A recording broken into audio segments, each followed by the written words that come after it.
I tell you, Colonel Harrigan, it is just awful. Wait till you see McHale and his pirates. They're having an orgy. I mean, they're fooling around with women, and they're gorging themselves with food, and they're drinking. I think it's terrible. Me, too. How come I wasn't invited? What? I mean, that's terrible, terrible. It's very unmilitary. If this is true, we're going to have to take steps. Well, of course it's true, Colonel. Carpenter here saw them with his own eyes. You got to lock him up and throw away the key. Yes. Throw away the key. Yes. Colonel, we got to hurry. The cafe's just down the street. Oh, yes.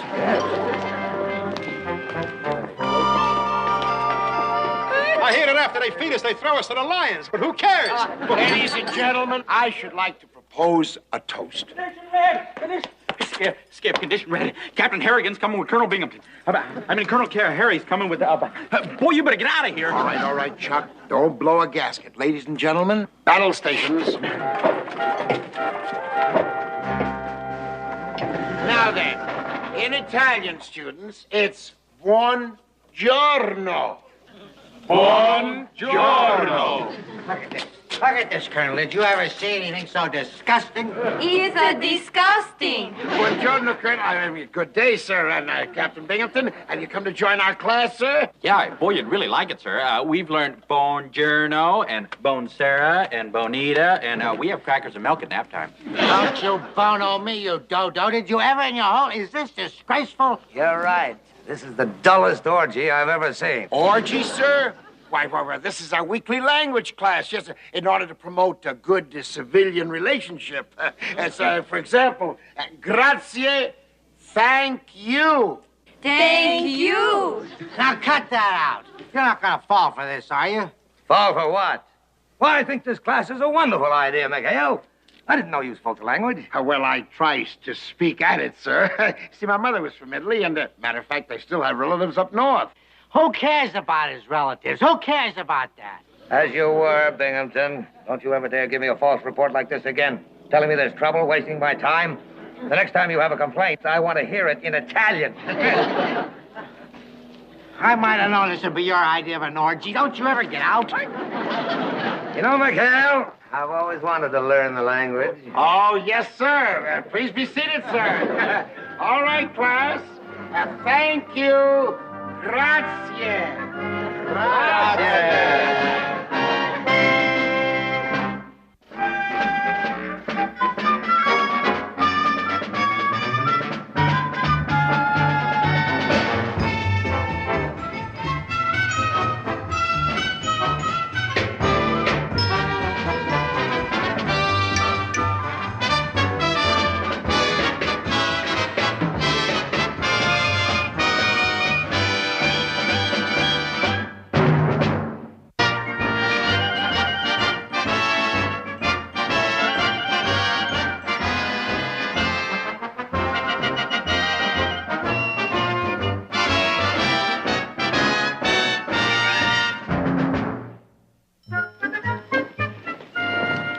Telling you, Carpenter, you ever put me in a spot like this again, I'll have your hide.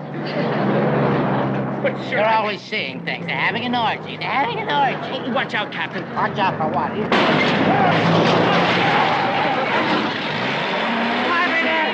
What happened here? Why didn't you warn me? I tried to tell you so, but you wouldn't listen. Here he is, Carpenter. Grab him. No, This man, sir. they tried to run down his commanding officer. You assassin, you murderer. Assassin, murderer. You heard about his confession. Arrest him. Yes. Oh, sir, it's Quartermaster Christopher, I one of don't care who McHale's he men. is. He's too small to be in the Navy. But, Captain, it wasn't my fault. You didn't look where you were going. You just stepped right out in front I of the don't jeep. care I was about driving that. it. Arrest this man. Sir, What is it? that isn't him. He's here. This I one. don't care. That one. That man. Wait a minute. Arrest this sneak. They're all in this thing together. Throw them out on the brig. What? All right, boys, gather around. Now, this is it. Christie's being held in the clink about here, right? Huh? Yeah. Okay. Now, we start tunneling right here. Now, just what are you blockheads up to? We blockheads came up with an idea to spring Christie. See, we're going to dig a tunnel from here to jail. I see. Now, let's see. You're going to dig. And how many shovels you got? 5, Skip. You got about a mile and a half to go. I'd say that Christie would just about be ready for retirement by the time you guys make it. Right, just I told you blockheads it wasn't any good. But, Skip, we can't just stand around and do nothing. Exactly. That's why you're going to have to leave everything to your old Uncle Dudley. What do you mean? Hold it, boys. Hold it. Now, look. The way I have it figured is the only guy that can get Christie off the hook is the Colonel. Now, since I can't get a phone line through to Naples, I'm going to have to go after him, right? But wait a minute, Skip. We're all restricted to the base. You'll be AWOL. Exactly. But if you guys cover for me, nobody will ever know. Now, look, Chuck, you're in charge. And don't you monkeys get out of line. And I don't want one bit of trouble. Skip, we'll be just as good as if you were here. You have to be a lot better than that. Don't worry, Skip. I'll keep my eye on them. These guys won't get out of my...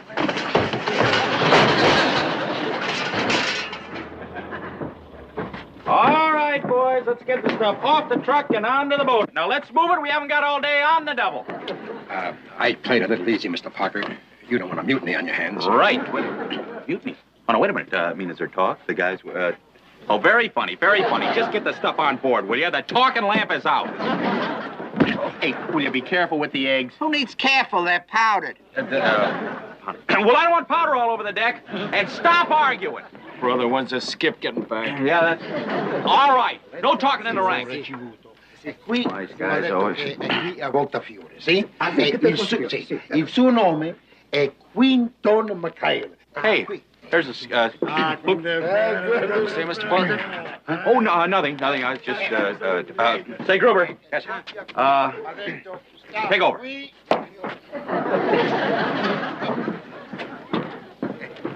I guess the strain of command is too much for Mr. Parker. Ma che cos'è con questo uffa? Hey, hi, Skip. Boy, you sure got back in a hurry. Ehi! What do you got? Chi è questo qui? Che ne sacci? Un americano pazzo. Che pazzo? Hey, Skip, what's with the disguise anyway? Oh, I get it. Top secret, huh? Ma cos'è questa cosa di... È questo di occhio, eh? Cos'è? Un poco stonato, mi crede. Hey, Skip, did you get to see the Colonel? Che ha detto? Che Colonel? Che? Oh, I get it. Can't talk, huh? Okay. I'll play dumb. Non sai inglese, porca la miseria, non mi dica. Cos'è questo qui? Scusami, my name is Dominic Ronaldo. Shh. Don't you know you're not supposed to use your real name? And this man is Giuseppe Maggiore. Sì, il mio nome è Giuseppe Maggiore. Io sono il cugino del commendatore McHale. He's looking for his cousin. Yeah? Commander Quinton McHale. Comandante Quinton McHale. His mother and his father is the brother. All of the same family, all connect off, you know. Hi, Skipper. What's with the phony clothes? Shh. Undercover work. Top secret. No. She's no secret. He's no skip. He's looking for his cousin, Commander McHale. Comandante Quinton McHale di Voltafiore, sì. La mia mamma è venuta di Carpi Modena. Goodness. That's terrific, Iprisque. Ma cos'è con questo... No, non make with the eye, no. Dammi la lettera, Giuseppe, la lettera. Yeah.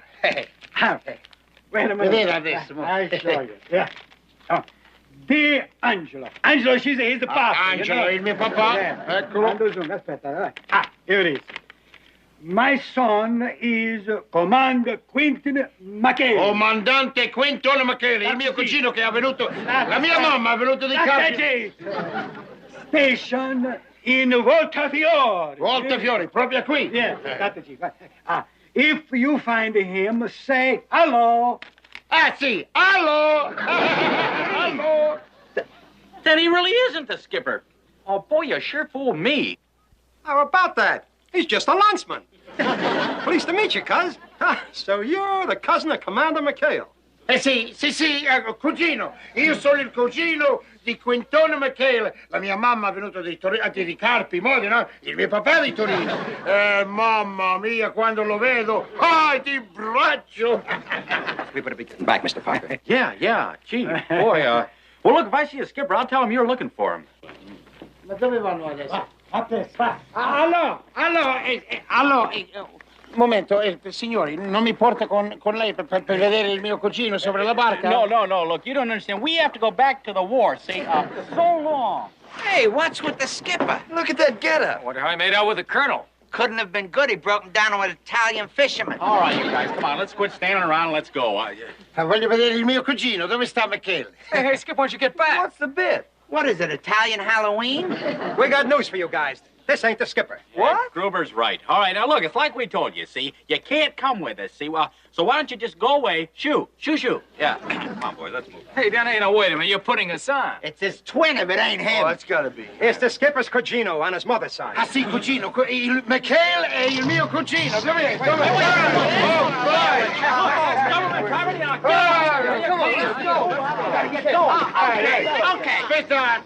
Okay, so the skipper's your cousin. Now be a nice paisan and get off the boat. Pronto, quick. Hey! Excuse me, Mr. Parker, but we better take him with us and leave before old Leadbottom gets here and finds the skip's missing. Huh? Yeah. Maybe you're right, Burge. Okay, look, everybody, get your stations, start the engines, and let's move out. He's a casino! Casino! Mi portano a trovare il mio cugino McHale! Ehi, cugino!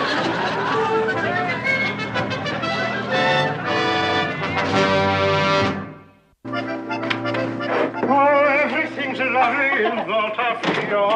Excuse me, sir. You watch where you're going, Elroy. Sir, I was enjoying a song recital so much I wasn't looking. Boy, never mind. I'm so happy today that not even you can bother me. Oh, thank you. Well, let's press on to McHale's base, shall we? Avante. Sir, couldn't you tell me now what your plan is? I could, Elroy, if you'll just quit panting. Oh, sir. I'm going to require McHale and his men to be character witnesses at the court-martial of Christopher. Well, sir, I don't see what that has to do with anything. You don't see? No. You don't see? Don't you understand? They're bound to perjure themselves. Then we'll have the whole caboodle of them. Oh, sir, that is the most underhanded, vicious, evil plan I ever heard of, sir. Thank you, Elroy. Rather like it myself. Drive on.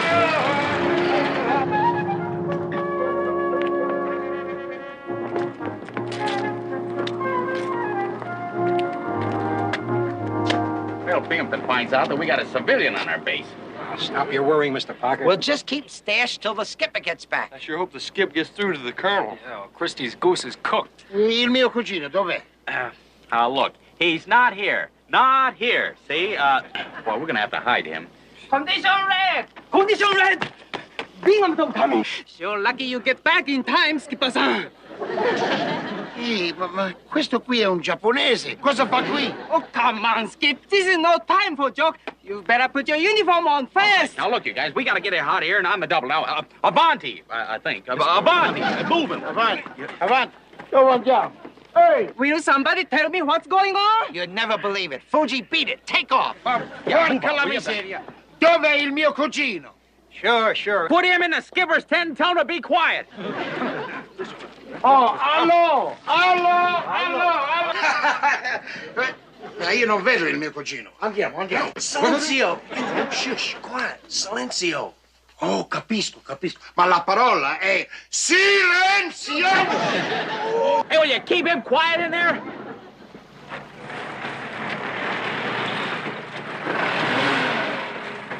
Parker.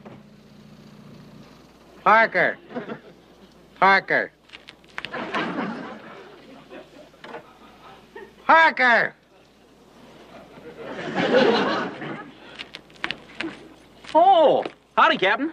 Oh, howdy, Captain, you. What's the matter with you? Have you added deafness to your other deficiencies? Oh, no, sir. As a matter of fact, good hearing runs in our family, yeah. Why, you know, when I was a little boy, I used to answer dog whistles. That's good training, because I have a problem for you. How are you at fetching? Huh?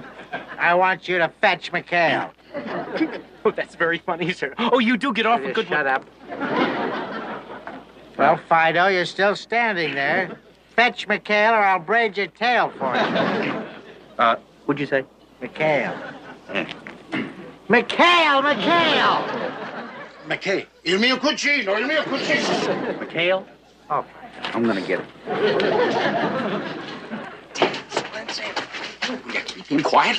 The captain wants to see the skipper. Yeah, we heard.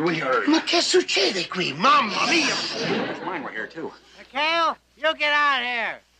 Oh, boy, I wish there was some way that the skipper could get through to us. Hey, I think he just did. Look. You mean? Come here, Giuseppe. Come here. All right. Shh. Easy, Giuseppe. What do you think? Hey, boy, in that outfit, he'd be a dead ringer for the skipper. Hey, do you really think we could? Perfect.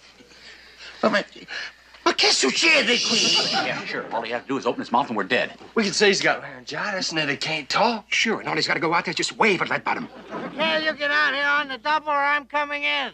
Well, he's come. All right, look, all right, we got to do it. You get him in that outfit and I'll stall Binghamton. Look, you go along with this for a favor. See, a joke. You put on the outfit and you'll see your casino, okay?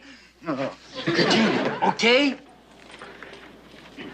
Howdy again. Howdy, my foot. Where's that overgrown 8-ball? Where is he? Where is he? You see, sir, we just, say your Jeep got a little messy coming over here. Listen, why don't you let the boys not clean it up for you? Hey, boys, take her. Come on, boys, let's check the water and oil in Wait here. a minute. I don't want the Jeep fixed. Just keep away. Don't touch the Don't worry, Jeep. sir, we'll have it. No, Don't touch it. Let it go. I don't want the Jeep touched. Check the water and oil out of here, boys. Don't touch the Jeep, I Wait, we're not said. through. I don't care what you do with that. Don't touch the Jeep. Leave the Jeep alone, boys. Lay that foot down there. There's something going on around here. I'm going to find out. McHale! Well, wait a minute, sir. You can't go in there. I forgot to tell you, sir. He's sick. I know that. Where is he? No, sir. You don't understand. He's contagious. Contagious? Yeah, he's got infectious laryngitis. Yes, sir. Can't talk. Yes, sir. Of course, maybe he's not too weak to wave. I'll ask him. Skipper! The captain's here. You want to wave to him? Well, you're pretty lucky if he waves to you. Yes, sir. Hadn't waved to anybody in hours. Very weak. Look. Man, we better let him stick his head out. Now, look, you wave, you no talk, okay? That's it. If he doesn't come out of there this minute... Hey. Hi, Skipper. That's Skipper. What was that?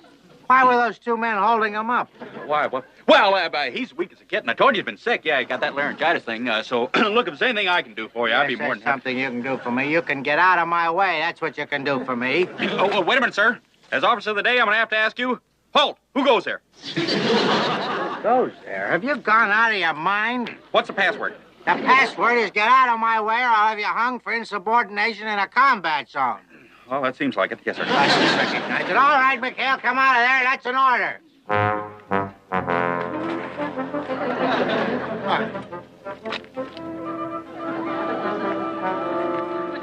All right, funny man. Looks to me like all you're suffering from is an advanced case of hangover, right? See, he can't say anything. He's got that laryngitis. Shut up. No words. All right, the hijinks are over around here. I want to know what's going on. Now start talking, McHale. Sì, McHale, il mio cugino lo voglio trovare, sai dov'è? You there? Thought you said he couldn't talk. Wait a minute, what are you babbling about? Il mio cugino McHale, voglio trovare Quinton McHale. Uh-huh. You're drunk, aren't you? You're drunk. Just look at you. You're a disgrace. And look at that. You need a haircut. Hey! Perché mi fa così? Mi tiri capando.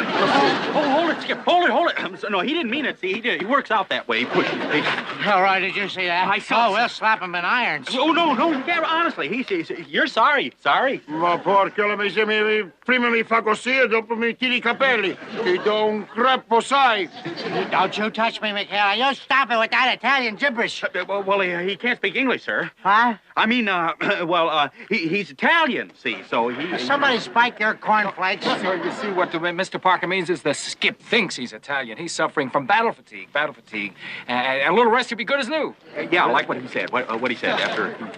Oh, really? Battle fatigue, huh? Sì, c'ho una lettera qui che mi dice McHale a volte fiore. Yes, he is acting strangely. And you know something? He even looks a little weirder than usual.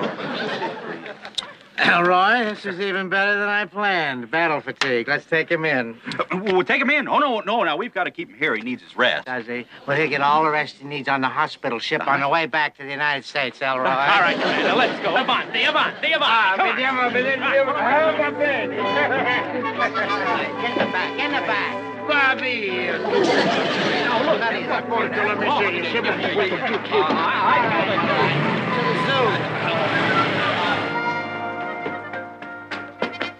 Any luck getting through the skipper? No, every phone line to Naples is still out. Oh, boy. Now, what'd you find out, Group? We're in big trouble. That hospital ship out in the bay is shipping out for the States in an hour, and Leadbottom is putting Giuseppe on it. Oh, brother, now we're really finished. Unless we put the snatch on Giuseppe. Yeah, that's the only way. Yeah, but where's old Leadbottom keeping him? Oh, they got him locked up there on the second floor. They ain't a chance in the world of... Wait a minute. Unless... Unless what? I just remembered my old vaudeville days. I escaped out of many a second-floor hotel room. Sure. Look, we can do it. Mr. Parker, you go stall Binghamton and leave the rest to us. On your way. Right. Hello, fellas. Here's what we do. First thing... Wait a minute. Wait a minute. I'm in charge here, right? All right, men. Well, do what he says. Don't waste any time. The first thing... This is my Declaration of Independence. McHale's transfer papers back to the States. On your way, Elroy. Oh, boy. Look, Captain, I'm sure that we could wait on this. I don't see why... Yes, I can wait, Parker. I can wait about 47 minutes. That's when the hospital ship starts its trip back to the United States. What a day. It's like a gift coming down from the heavens. What are you doing? What is with that? What are you doing? The flies in here, sir. Yes, sir. I think I got one. Want to hear it? See it? I don't hear a thing. Get your fist out of my ear. Yes, sir. Sorry. There goes another one, sir. Yeah, must be those Italian flies. You know, those green zucchini flies. Yeah, about that long. Have you gone ape or something? Get stuck. Hey, maybe I could send you back to the States on that hospital ship. You don't think you're an Italian, do you, Paisano? Italian? Oh, no, Capitano. Captain. No, it's just the flies. You know, the one might be a carrier. You know, here, I think you got one on your glasses. I'll fix it. Put those glasses back. Where did you, Parker? Parker! Put those glasses back on. What's the matter with you? Thought you might get some larvae on them. For sake with the larva. If a fly bothers you so much, I'll open the window and let him out. No. I'd rather have them in here. You know, you want to keep some of them friends in case you want to fight the others. Touch me like that again, and I'll give you a good one. Get out of my office. Captain, it's Commander McHale. He's not in his room. He's gone. He's gone? Well, get the guards. Get the Marines. Get everybody. Yes. We gotta get him back. Get the fly.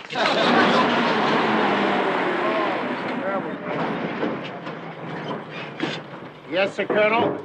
The captain seems to be under a terrible strain, sir. Why, it seems like he's cracking up. Or can you imagine? Why, he thought that a simple splashing by a jeep was an attempt on his life. Yeah, well, he may be a little flaky at that. He thought that little language course of yours was a Roman orgy. All right, Doctor, you send out a red alert. I don't want that hospital ship to pull out before we get McHale. Wait a minute. There he is. Keep me covered. Oh, yes, sir. All right, McHale, don't move. No move, signore. What is the meaning of this, Binghamton? It's McHale. He's a dangerous kook, but I had him locked up, but he escaped. How'd you get away, didn't you, Goomba? From what? Captain, you haven't been out in the sun again now, have you? Don't you pull that phony English line on me, McHale. You know you can't speak English. He's an Italian, you know. He's a what? He's an Italian. Thinks he's an Italian. Speaking Italian to me all day. It's been very sick, this man. Sick. All this multi-benny and mulchus nocis and stuff like that. Binghamton, have you lost your marbles? McHale has been with me since yesterday. See what I mean, Colonel? How could he be with you when he's been with me? Are you calling me a liar? Yes. No. That is, I felt it. Didn't you? How did you get your hair cut so fast? How'd you do that? All right. Easy, boy, easy. Captain Binghamton, I suggest that you take a nice, long rest for yourself. That is, after you drop those inane charges against Quartermaster Christopher. But Do you understand? Or would you like me to tell it to you again in Italian? And in Italian, it sounds like this. Piano, ragazzo, piano. No, that's enough. No, I capisce. Elroy, take me away. I need a buono resto, a longo nido, needy, a funiculi, funicular. Mio cugino! Il mio cugino! Mio cugino! Mio cugino!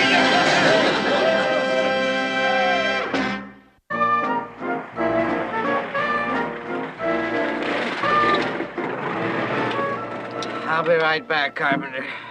Before I go on my sick leave, I want to say goodbye to McHale. Boys, I'd like to propose a little toast. For my cugino. Per il mio cugino.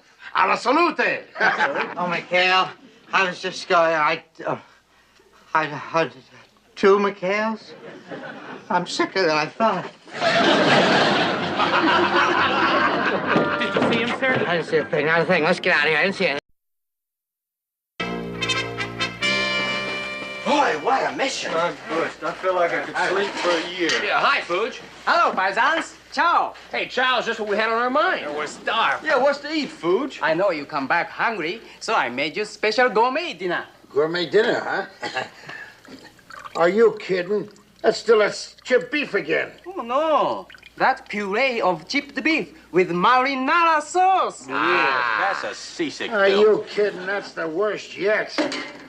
Skip, at least it's cold. I just a master chef, not a magician. How I do better when stove keep going out? Oh, is that all wrong? Here, I can fix it. I'll have her burning bright-eyed and bushy-tailed in no time. You were fix it. Well, now we can have a chip beef hot. I'd rather starve first. Hey, listen, why don't we go into town and buy a real Italian dinner? Where are we going to get ourselves a meal? We got no money. Yeah, Skip, you realize we hadn't been paid since we left the Pacific? You ought to go into man's our bank pay from Binghamton. We haven't. Hey, guys, I almost got the stove fixed. Oh, boy. Well, they say smoked chip beef isn't too bad. Oh, my dinner is ruined. Oh, brother, it looks like we're going to have to see Binghamton after all. Well, while we're gone, the rest of you guys, start scraping that marinara sauce off that overhead. Come on.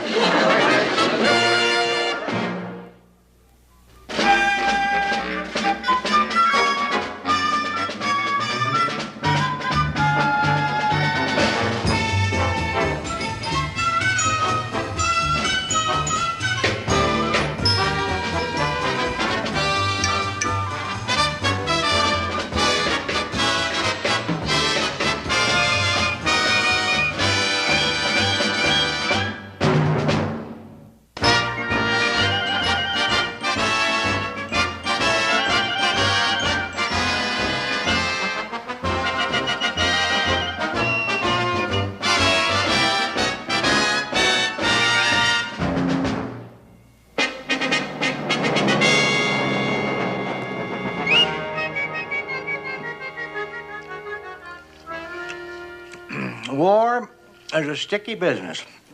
But don't be afraid, my love. Though I have gone for days without sleep or food. Excuse me, dear, a little perspiration on the lip. I've gone, yes. My determination has not been eaten away. I remain cool-headed, fearless, and courageous. Yeah, come on! Don't shoot, I surrender. Captain, it's only me, Elroy. Well, you dodo. Come in. You know, I could have killed you. With deviled eggs, sir? Well, I don't... Oh, yes, you're very right, sir. That was a very close call, and I'm terribly sorry. But, sir, you see, the Germans just evacuated San Marcello, and I was lucky enough to pick up all these war souvenirs. What do I care about your stupid war souvenirs? You come goose-stepping in here like that, and Hey, these are kind of interesting, aren't they? But, say, Pumpkin would love these, I'll bet. I'm sure she would, sir, but I brought them back for myself. You brought them, but don't you know there are regulations against looting? Well, yes, sir, but you're the only one I told, and I know you would never... Oh, wouldn't I? I've got to confiscate these. You would. I certainly would. Of course, I could see my way clear to dropping the charges if you'd take a picture of me to send home, huh? Oh, thank you, sir. Yeah, there I go. Then would you take a picture of me, sir? My mother keeps an album. Of what? All right, you Amerikaner Schweinhund. Achtung, wach schnell, wach schnell. It's a crow! No, Chuck! Let go, man. Give up. Break it off. Will you knock it off? Take your hands off the cat. What in thunderation going on here? Colonel Harrigan, Colonel Harrigan. Hi, Colonel. I just captured a German. Come on, get up there. Attention. That's our Will you cut it out already? It's the captain. Yeah. Captain Binghamton, when'd you change armies? Change. I'll give you a knock tongue, you... Hold it, Binghamton. Boy, with a navy like this, who needs enemies? Oh, well, you see, sir, he didn't know. When he saw the helmet and then the Luger, why...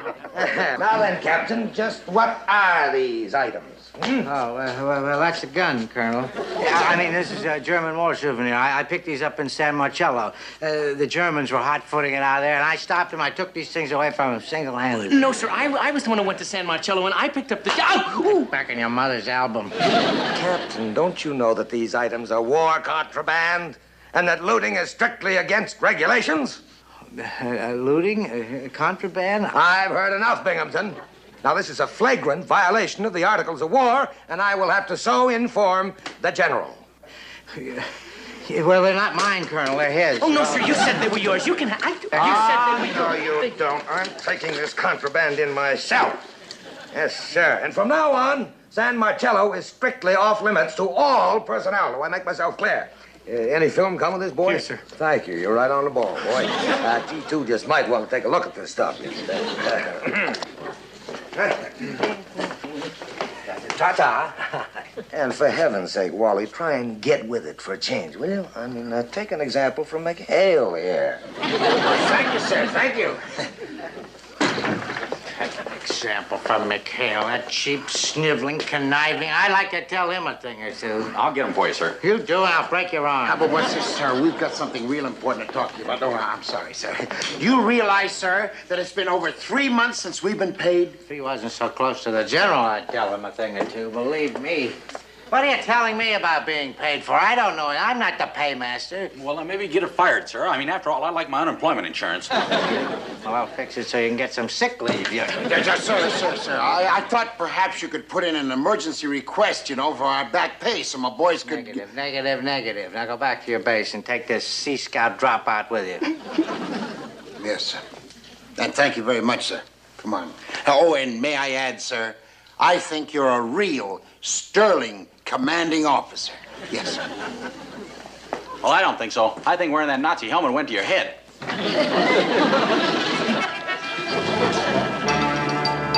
here comes another one. Hey, get ready.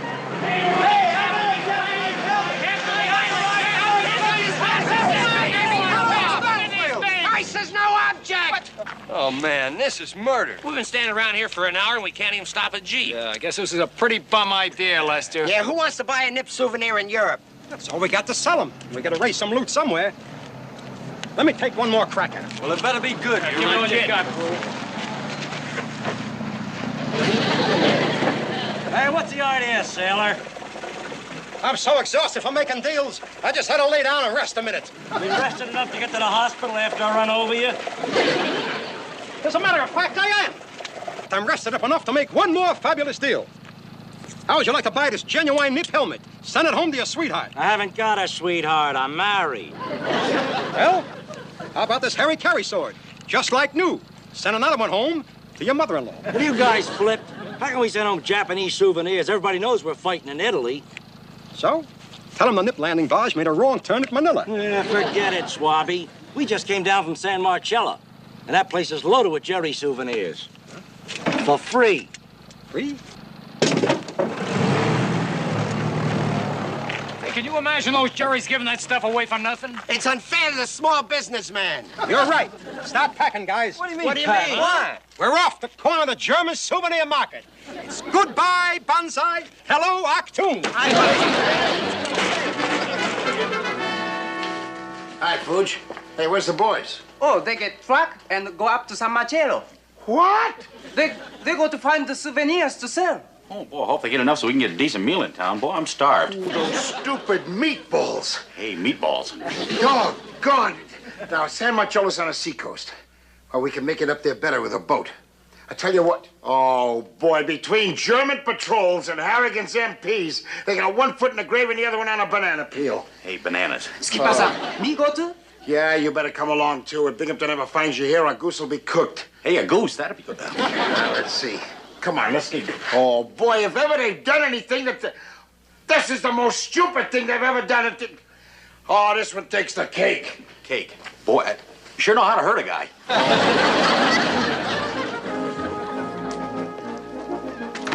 But, sir, do you really think you should take a chance on going to San Marcello? After all, Colonel Harrigan did put it off limits. Well, of course he did. If you were in charge of Fort Knox, would you turn it into a key club? No, I don't think so, sir. After all, if anyone were to spill one cocktail on all that gold, it might do some damage. Sergeant, why the devil is my Jeep? Oh, I'm sorry, Captain, but Colonel Harrigan's Jeep was out of order, so he borrowed yours. Oh, he did? Well, that's all right. As long as he did... He borrowed... Well, that no good, dirty, grabbing... Sir. What? That's much better for you. Now you can take the truck. What do I want with the truck? I can't go sneaking around in a big, klutzy truck. German sniper sergeant. You see, I'm on a secret scouting mission. Very secret. Sir, with the truck, you can bring back a lot more of those souvenirs. Captain, I don't get all this. I already give you the truck today. I know you did, I know. You run a very efficient motor pool. The truck, you did what? Oh, Captain, you signed the requisition right here, and then Gruber and the crew of the PT-73 took the truck. Gruber and the 73 did what? They took the truck. They took the truck. They're going to sell it, Elroy. Is there a used car lot around here? Have you got a smiling Italian? Captain, them guys told me that you assigned them to do a recon down in San Marcello. San Marcello, Captain, did you hear that? They're going down there and steal your... I told you how many times, don't you? With that? All right, Sergeant, you're dismissed. Go away. Scat. Sir, oh, sir, you've really got them now. I'll go find Colonel Harrigan and report the 73 crew at once. Hold it. Do I have to put you on hush again? Sir, if we tell the colonel, he'll go right to San Marcello, and he'll catch them right... First crack at the souvenirs is what he'll do. We won't tell him that. No.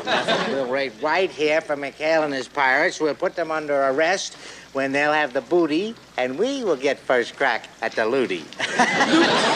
Oh, sir, you're very funny. I'm so happy I could dance.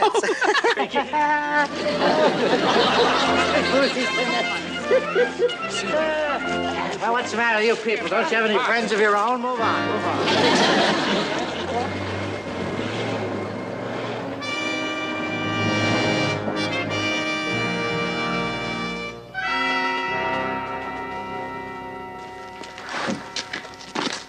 This is San Marcello, huh? Looks like our old neighborhood after a rumble. I hope the Jerry's are gone. I hate litter bugs. Have no fear. As civic-minded public servants, it's our duty to clean up, if you know what I mean. So, fan out. Let's go.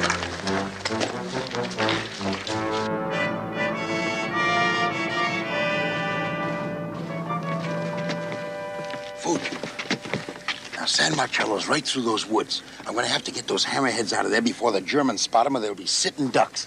Oh, boy. Roast duck with orange sauce. Will you knock off the menus already? Now, look, you stay here and Foods, get below and stay out of sight. And remember, this is no man's land, so stay on your toes.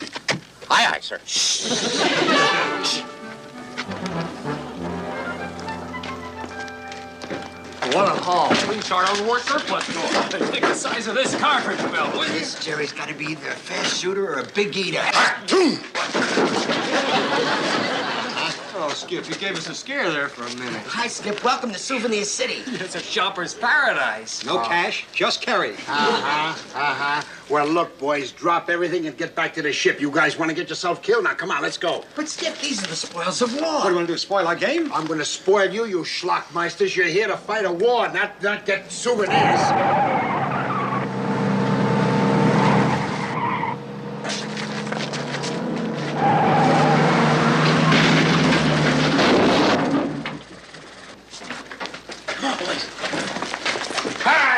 Rouse, get out of that thing. Get out of there.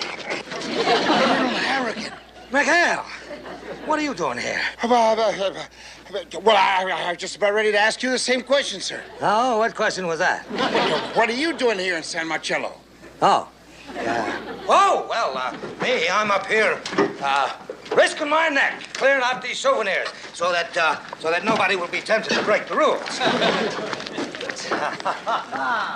It looks like I'm just a little too late.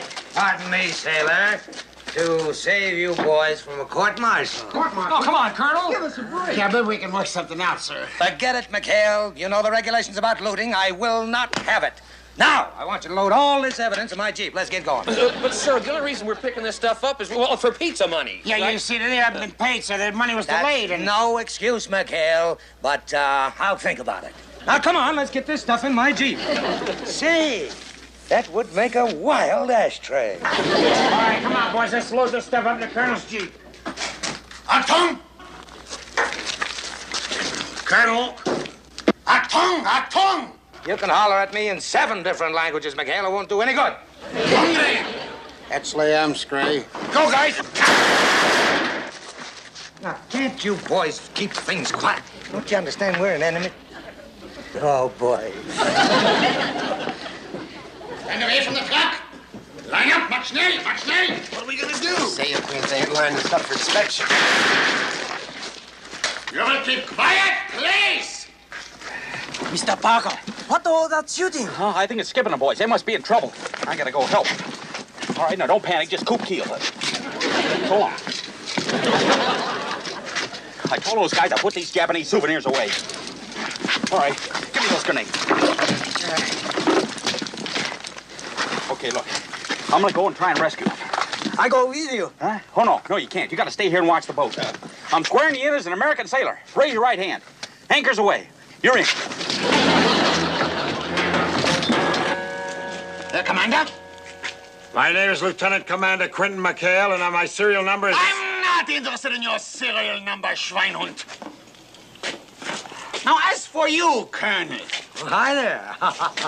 Now, look here, Corporal. There's no sense in getting hard-headed about this. I want to tell you, you and your patrol are completely surrounded. Umgaben!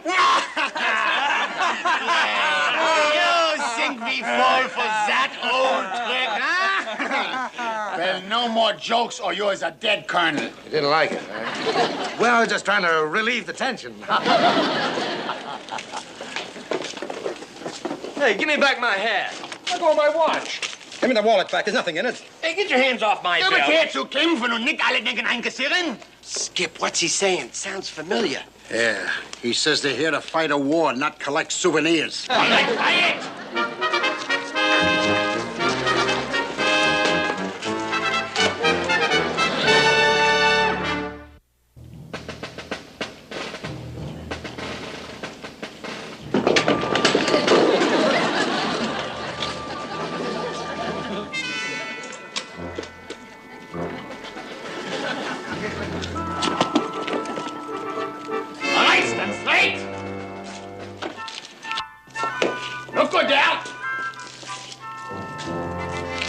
Oh, boy, I better do something.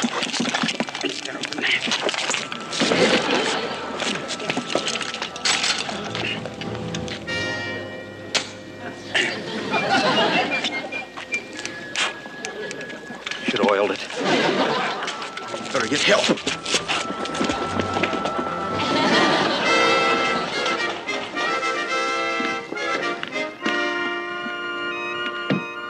What's happening, Mr. Parker? Oh, boy, that Skip and the rest of the guys are in big trouble. Oy vey! Yeah, you know what happened? They got captured by a German patrol. Oy vey, in space!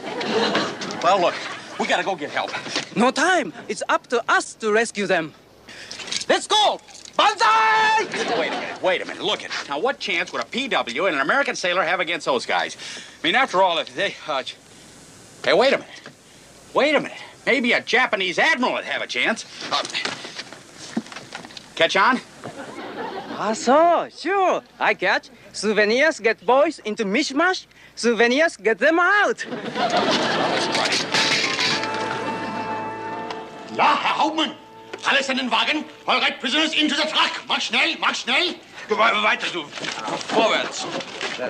Into the truck. Hey, watch who you're shoving there, Buster. I happen to be a full colonel. Mach schnell, schnell. All right. I'm schnelling just as fast as I can. Hey, that sounds like a bugle. Who could it be? 8 to 5, it ain't Harry James.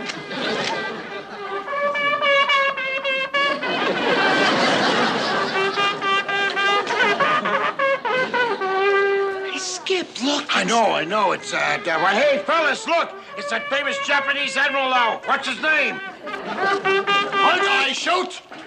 How dare you threaten our allies? We are on your side. This Admiral Fujiwara, Imperial Japanese Fleet. I knew it, boys. That's Admiral Fujiwara. Fujiwara! Yoroshiku. Ah, sure. He learned that in school. And me, honorable aide, Ensign Pacarito. What are Japanese officers doing here in Italy? Well, yes, yeah. Well, you see, we come over on honorable submarine to view honorable Italian campaign. We honorable guests of honorable Admiral von Resnitz. Like Fleet Admiral von Resnitz? Ah, honorable same. This is the weirdest thing I ever heard of. Say, hey, you who recognize Admiral. What your name? My name is Lieutenant Commander Quentin McHale, serial number 555555. Oh, hey, it's Commander McHale. Nani? McHale? McHale da! Banzai! Kill! No, please. No, Admiral Holt. Ensign, why is the Admiral so excited? Well, you see, Commander McHale caused a lot of trouble with Japanese fleet in Pacific. He sink a lot of boats. Blob, blob. Guys go down still eating. So, Admiral here swear to ancestors that he gonna kill McHale. No, you gotta protect me. Don't let him do it. You mustn't. He's a wild man. He almost nicked me with that thing. Don't forget the Geneva Convention. Geneva Convention? Geneva Convention. Oh, please, Ensign, tell the Admiral he cannot kill the Schweinhunds. I must bring them back to my Capitan. He's the most vicious, fiendish, cruel officer in the Japanese Navy. Why, they call him Mad Dog Fujiwara. You ought to see him when he don't eat. All right, all you prisoners, come to submarine with us. And remember, take off your shoes. He's very touchy about that. Take your shoes off, boys. Nine, wait, hold. No, don't do that. Please, hold. Yeah, he's right. Hold. Now, Colonel, don't fight it. Well, I will, too, fight it. I ain't never even been in the Pacific. Corporal, you can't turn us over to these savages. We are your prisoners. Now, those are the rules of war. You got honorable rule book? Please, tell the Admiral I cannot release my prisoners until I check with my commandant. He's gonna call his commandant. Hallo, bitte, hallo. Was ist los? Well, like I told you, when Admiral say move out, chop, chop, he mean chop, chop. 米国兵と引き換えにこの刀を取っていただきたい。 Yeah, same you. Well, he say that you, German samurai, very brave man. You accept that souvenir samurai sword. Oh, well, yeah, but You insult House of Fujiwara. Oh, then you accept, see, very fine hand-forged Japanese steel, made of American scrap. Yeah, this at one time, 3rd Avenue L. Dakota sandal, mother of pearl. Japanese have very fine mother. Very nice souvenir. My Liebchen like it. Oh, in return, I take this for souvenir. Get him, boys! All at my ass at the end of the line. Somebody tell me what's going on here. Who are these two kooky-looking nips? Oh, well, sir, they're two of our men. Pretty clever, eh? They're both our men? Yes, including the fellow who tried to clobber us with that thing? Well, that's all part of the act, sir. Yes, there's Ensign Charles Parker. Show him, Chuck. Yeah, see, I'm Ensign Parker of the American Imperial Navy. By George, so it is. Good work, Parker. And this other fella, why, he's even got a better disguise. Yeah. Look at those eyes. Oh, yes, sir. That's Machinist Mate Bell. Yes, sir. Machinist Mate Bell, you and Ensign Parker get back to the boat right away. We'll see you back at the base. Bye-bye. Sayonara. Sayonara.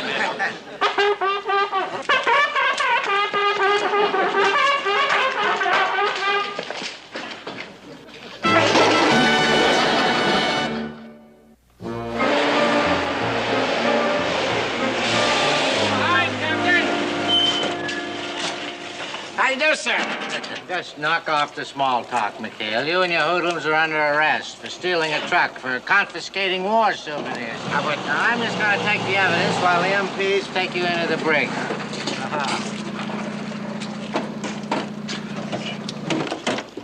Colonel, I'm just putting these men under arrest for looting and for... Arrest? You mean you're going to arrest these valiant men who helped me capture his German patrol? They helped you capture it? Yes.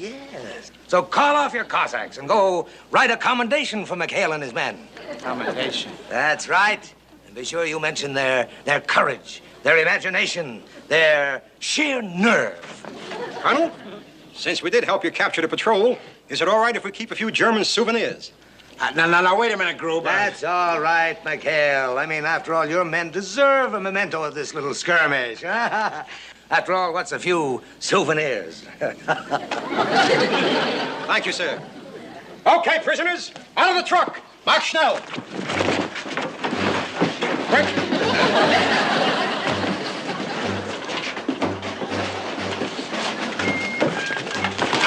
Easy, Fritz. I'll take the helmet. Onward. Put it in stock. It's like you said, sir. They got a lot of nerve.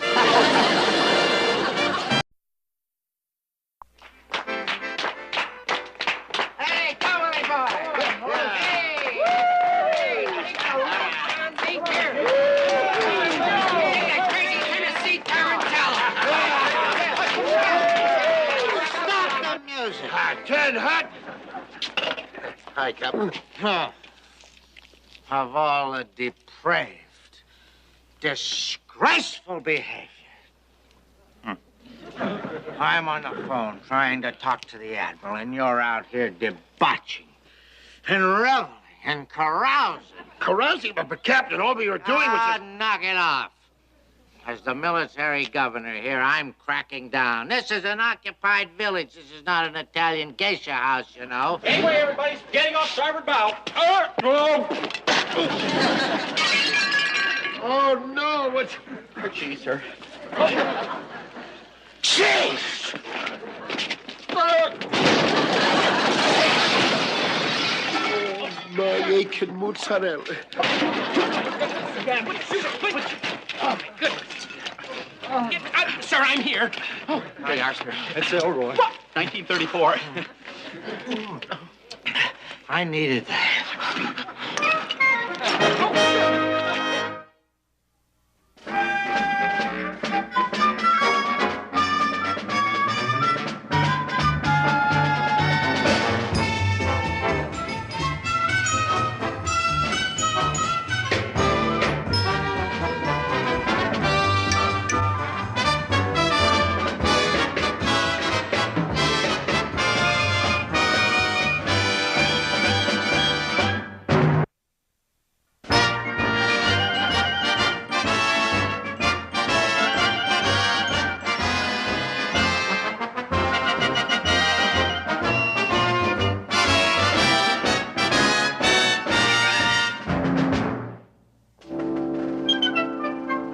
Item 17, conduct unbecoming to military personnel.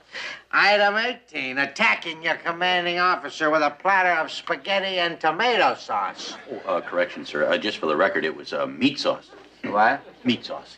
Oh, meat sauce. Had a little oregano in it. Oregano? All right, I want all that in there. Oh, meat sauce. I don't care whatever it was, you deliberately attacked me. No, sir. It was only an accident. Why, I'll take my word for it, will you, sir? Yeah, if you won't take his, take mine. That'd be 2 against 1.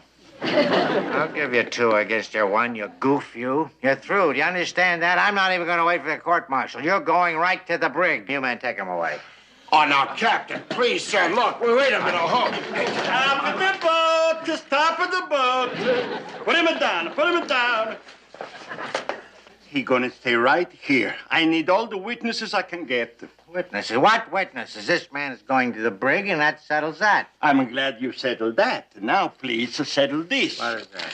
In my restaurant, you break 1 dish, 1 table, 1 chair, and this is your bill, 800 lira. 800 lira. How dare you charge me anything? I'm the military governor of this one-horse town. Wait a minute. We also got 4 donkeys and 1 jackass. But I'm not mentioning no names. I'm going to mention the names, and the name I'm going to mention is Amer Lugato. You're not going to get a nothing. That's what you're going to... I take it back. You're going to get an off-limit sign on that greasy spoon you call a restaurant. That's what you're going to get. Off-limit? No, Captain, you can't close his restaurant, sir. Not only can I close his restaurant, I'm going to put an off-limit sign on this whole town. It's going to be off-limits for all military personnel. Oh, miseria! You can't do this. You can't close my town. He's got a point there, sir. After all, he is the head of the civilian government here. That's right. Mac, can I see you a minute? When I want your opinion, I'll ask for it. And when I ask for it, then you will know it's time to put me away. Maybe you'd like my opinion. And you, I'm going to put away right now. Take this squirrel to a cage. Now, wait a minute. Yeah, I protest. I got a right to call my lawyer. Get me to a long-distance payphone. Wait a minute. Just got rid of 1 dictator. Yeah. Get out. No, Get out of my Captain, office. wait a minute. Ma questa cosa è un Scram! Fascista. No. Come on, boys. This is my office. Holy jumping Toly. Will you look at this bargain basement? And how about these one-armed bandits, huh? The Italian branch in Las Vegas? Come on. We're not here to talk about the mayor's enterprises. We're here to figure a way of getting Mr. Parker out of the clink. So come on, let's start thinking. Oh, no, wait a minute. I got my problems too, McHale. With the town off limits, who gonna eat in my restaurant? With the town off limits, who gonna use my laundry? And with the town off limits, I'm up at the river without a gondola. Yeah, just because Leadbottom wants to be the greatest military governor since Julius Caesar. That's right. Oh, boy, there must be some way to cut this guy down to size. Hey! It's a Nazi. Hey, who's that? What is that? That's a nice. Wait a minute, The problem who's this? This, well, very delicate. All family comes to the heirloom. The problem... Whoa, hey. Since when has there been a German in your family? German? Oh, yes. The north of Italy, sometime, and the German... Oh, he's a relative on my wife's side. What's going on? We got Mr. Wait. All right. He's the ex-military governor of Montefiore. What? You mean you made a statue of a Hun? Oh, no, me. I don't make, no. My cousin Angelo, he's a sculptor. He make with... He's a sculptor, yeah. But whose idea was it, eh, amigo? Well, what's wrong with making a couple of thousand a liter from a pigeon like him? What are you going to do, sue me? No. I'm not going to sue you. I'm just going to pat you on your lovely little conniving back. That's what I'm going to do. Pat to my back? Sure. Tell me, this cousin Angelo of yours, will he play ball with us? Well, he's not so good a ball player, man. He's a first-class sculptor. Yeah, but he will do anything you ask, huh? Oh, anything I ask.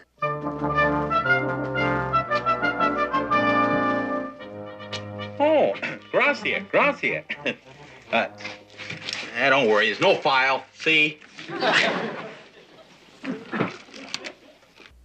Oh, well, Carpenter, looks like we're going to have to put up some signs around here that say, please do not feed the animals. Sir, how about another sign that says Binghamton's Zoo? No, don't try and top your commanding officer. Well, Squirrely, I feel safe with you behind bars for the first time in years. Well, you can't keep me locked up like this. I demand a lawyer. Oh, yeah? What are you going to pay him with? Peanuts? Fine. Oh, and don't take any wooden bananas. Elroy, you tried it again, Elroy. The signs. Put up the signs. Yes, sir. Here he comes now. Now it's really up to us. You ready, Kumbari? Si, pronto. Come on. Well, I'm sorry, Mr. Mayor, but I got problems of my own. You're going to have to work this one out for yourself. Well, oh, Capitano, scusa. Excuse yourself. You did that on purpose. What are you doing here? I put this town off limits. Now, beat it. Yes, sir. I was just leaving, sir, yes. But, you see, Mayor Lugato here was just asking me for a little advice. He was on what? How to heist the Leaning Tower of Pisa? Sir, the mayor here has a real problem, sir. That's right. It's my cousin Angelo. Angelo, the sculptor. Il sculptor! Yes, you see, he's supposed to be sculpting a very important statue for the town here, but now he can't get started. Well, who cares if he can't get started? Is there one thing Italy does not need? It's another stupid statue. Now move. Yes, but you see, you got it all wrong, sir. You see, this is supposed to be a statue of the town's favorite American liberator. Il liberatore! Yeah. And we was even thinking of putting it here right in the piazza where everybody could look and see and enjoy. You know, as all the top brass went by, sir, and congressional delegations and news photographers and... well, what's the use, Mr. Mayor? The captain here doesn't give a hoot, and, well, arrivederci. Arrivederci. Ciao. Goodbye. No, wait a minute. Whoa. Now, you know, if there is one thing with which I am vitally concerned, it's the happiness of my people. Oh, I know that, sir, yes. And you almost had them believing it. As a matter of fact, the town council voted to have you pose for the statue. Me? Pose for this of the great American... I don't know what to say. You don't got to say nothing. No, that was before you put the town off limits. We was even thinking of naming this place Il Piazza Binghamton. Piazza Binghamton. Yeah, but forget it, Captain. After what you did to these poor people, you couldn't even be elected dog catcher. You betcha my life. And besides, my cousin Pasquale, he's the dog catcher. Well, arrivederci. Arrivederci, capitano. Come si dice in Italiano? Ciao. Mayor. Tough luck, sir. Tough luck. I could have seen you as the greatest military governor in the European theater of war. But can't win them all, can you, sir? Bye-bye, Captain. Bye-bye. McHale, wait a minute. McHale, wait. McHale, no, don't start. Hello, wait, McHale. I love the people of Montefiore. They love me. Statue. Piazza Binghamton. Oh, Wally, there's no telling where this could lead. A national hero. That's what I'd be. Immortal in my own time. Admiral Wallace B. Binghamton, the great American liberator. I'd be famous. My picture would be all over. Who knows what honors a grateful nation would bestow on its new Lincoln. Binghamton. Wake up, sir. Wake up. Captain. Oh, Captain. Oh, Elroy. What are you doing here in Mount Rushmore, Elroy? What are you doing interrupting my siesta anyway? What do you want? I came to report, sir. Mission accomplished. I have posted off-limit signs on every business establishment in this town, sir. Oh, no, you didn't. Oh, yes. Why would you do a stupid thing like that? Well, you told me to, sir. You gave me distinct orders to crack down on this entire town. To quote you, sir, this is an occupied village, not an Italian geisha house. Who would say such a ridiculous thing? You did, sir. That's before I was immortal. I mean, do you want everybody in this town to hate me? Me, the gallant leader? Me, a living legend in my own time? You feel all right. Of course I feel all right, but I've got to be loved. Don't you understand that? Loved. And I'm not going to let a dodo like you come in between myself and Mount Rushmore. Now, you get out of the way. Mount Rushmore?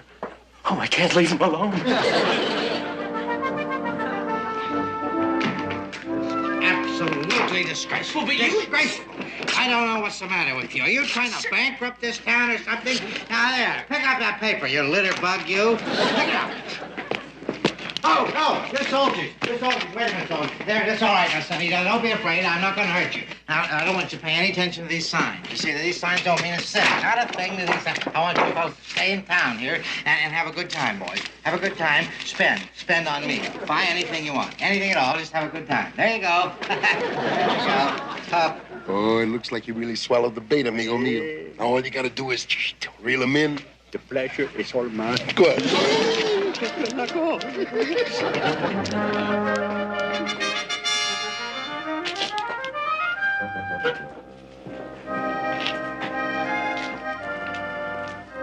Well, if it isn't my old friend, the mayor. There you, Elroy, who is it? The mayor. The mayor. See, everyone knows you, Your Honor. How's everything? I respect everything. Everything is down the tube since you put my town on off limit. Do you think I'd put a fine community like this on it? Would the great liberator do a thing like that to his people, huh? Elroy, he thinks the signs. Take the signs down, right Elroy. there, sir. I know where they are. Yes. Take them down, boy. Take them down. That's just a little joke, you know. Oh, by the way, that reminds me. How much do I owe you for the damage to your fine cafe here? Well, as I recall, it was 945 lira. Yeah, 945, yes. Well, I'd feel guilty, Your Honor, if I gave you anything less than 1,000 lira. Oh, that's nice. Now that that's all settled, what about the statue of the great liberator? You forget, please, 10% more for the sales tax. 10% for the sales tax? Well, 10 for the sales. Yes, I can see how that could be. Well, Mayor, shall we go and see your cousin Angelo, the chiseler? I mean, the sculptor? Oh, sure. There'll be 10% more because I'm his agent, too, see? Come on. Agent, too. Mayor, how do you suppose that your cousin will do this? You see, I'm so excited about the whole thing. Do you suppose he'll use marble, or do you think he'll use bronze? Because frankly, I've always seen myself in alabaster. I see you that way, too.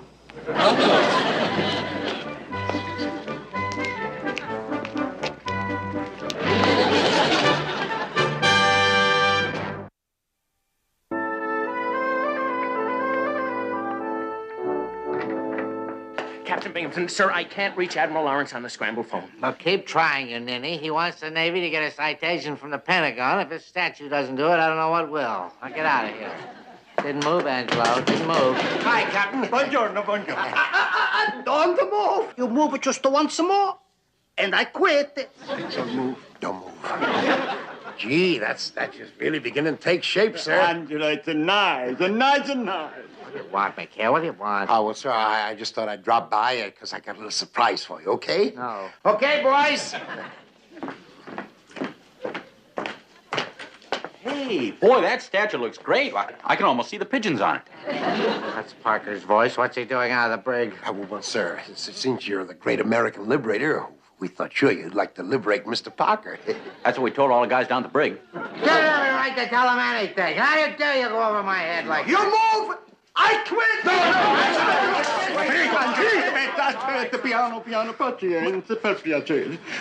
You've got to listen to me, sir. You can't keep Mr. Parker in the brig, sir. How will it look to the people? Your people are people who love you. And what about the people who love me, like my mother? Keep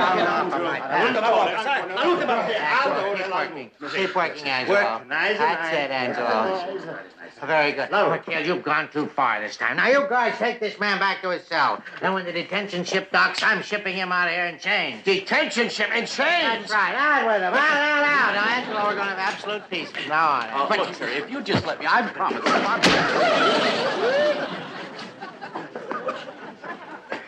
Your head, sir.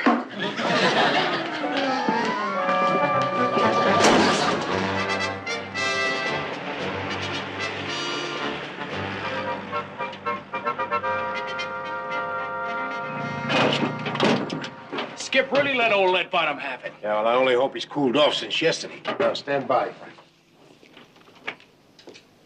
Could I sneak just a little peek, Maestro? I can hardly wait. For 123rd time, please, don't move. Stand still.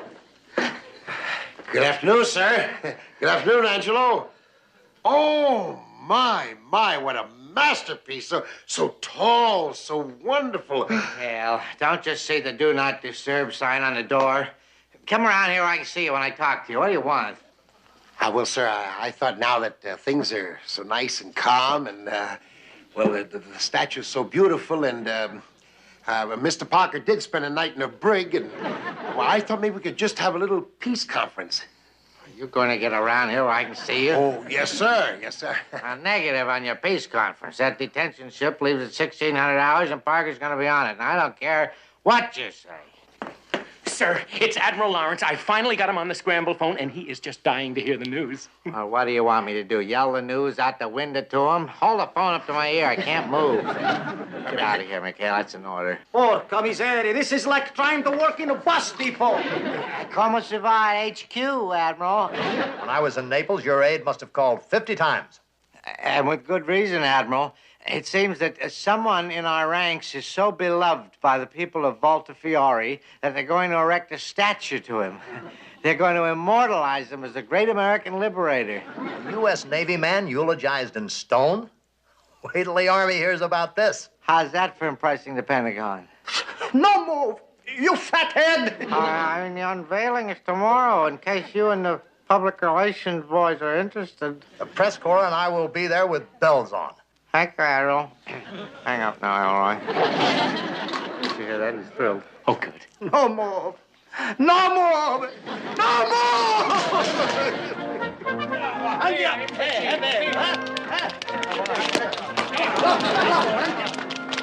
Binghamton statue. Hey, it's all finished. Maledetto.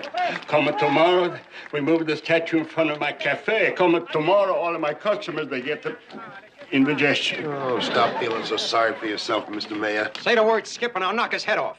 The statue's head, that is. A lot of good that'd do. He'd just order Angelo to make another head. And Chuck would still be on a detention ship. That's all right. Or would he? You got a plan to spring Mr. Parker, Skip? Wait a minute, hold it. This may sound crazy, boys, but Mayor, how fast can your cousin work in a pinch? Well, it depends on how hard you pinch him. Oh, yeah? Well, let's get a hold of him right away. Hey, Angelo! Angelo!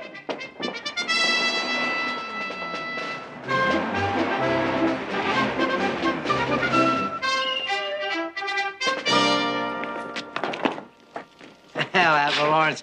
You're quite punctual as usual, sir, and you brought all these photographers with you. I didn't think you'd bring so many, Admiral.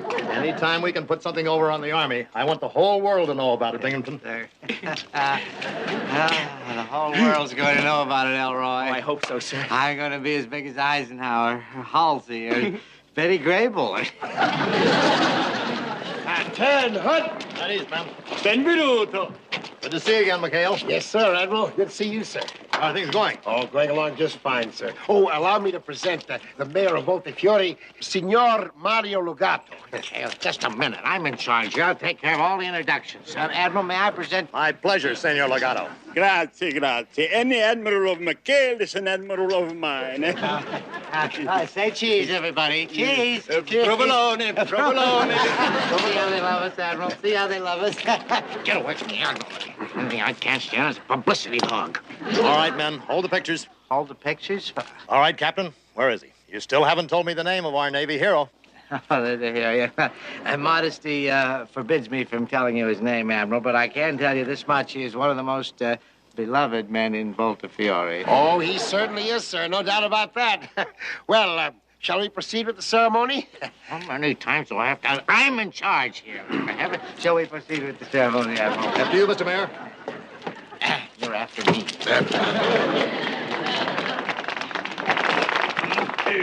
Attenzione, silenzio, silenzio. Loyal citizens of Voltefiore, this is the moment that we have been waiting for. The grand unveiling of our most glorious American liberator. You ready for this, Admiral? Allora, Angelo, pull the sheet.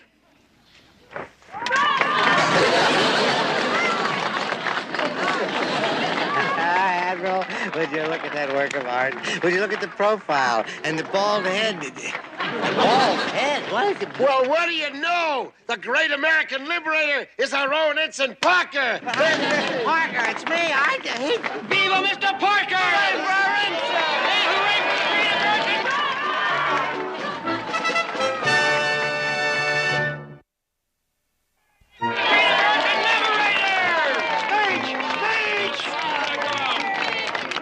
All your fault, McHale. You are not going to cheat me out of my place on Mount Rushmore. Tell the Admiral that the town hero is in the brig?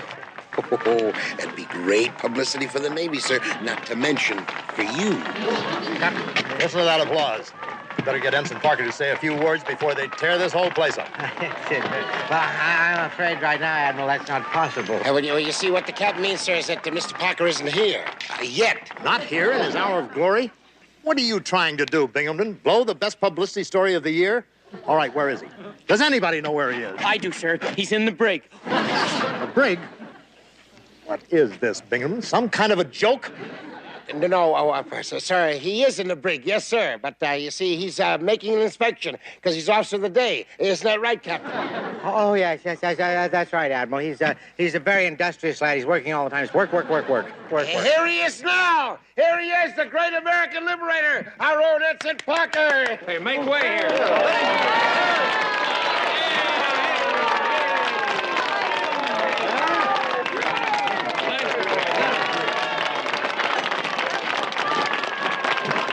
No. I salute you, sir. Oh, well, if you'd rather have it that way. Oh, relax. Mr. Parker, maybe you better say a few words. Friends, Voltefioreans, countrymen, lend me your ears.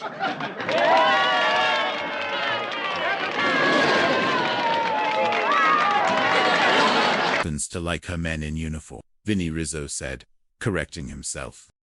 I should have such problems, Vinny. Where were we? Pippin stammered. Picture a classy doll like that, Gigi, falling for anybody less than a lieutenant commander. Let's go, Executive Officer Pippin. Fire away with that paintbrush. Well, forget about Gigi, Vinny. What happens when the commander Quibble finds out and lets you borrow one of his uniforms? Vinny, you'll be in deep trouble, Pip warned.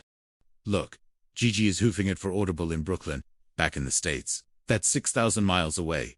Executive Officer Pippin. The commander Quibble's over on Main side. That's 3 miles away. So you've got nothing to worry about. Executive Officer Pippin.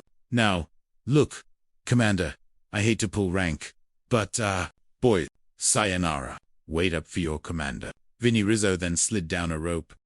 You're all out of focus. You look short, fat, and funny in this picture. Sparked. Suddenly, the unmistakable bellow of Admiral Finchley echoed across the dock. Sparks, it's the Admiral Finchley. Icon's attention. Oh, dunce. What are you doing out of there? Get out of there. Out. Out. Get away from my uniform. Sparks, it's for her ranking officers only. Finchley was raging at Sparks for having borrowed one of Q Quibble's uniforms. Excuse me, Admiral. Excuse me, Commander Quibble. You're sad. He tried to Siskabob his commanding officer. Lieutenant Crider tried to explain. Remember, Admiral. Now he's the new Admiral. Remember, control your temper, sir. Crider warned Finchley. Yeah, smile, Admiral. Say. Finchley's face was red with fury. Oh, jeez. You will. You'll be eating cheese in the brig for this quibble.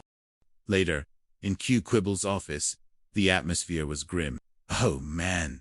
This is murder. They've been in there with old Lead Boatum Finchley for over an hour now. Vinny Rizzo complained.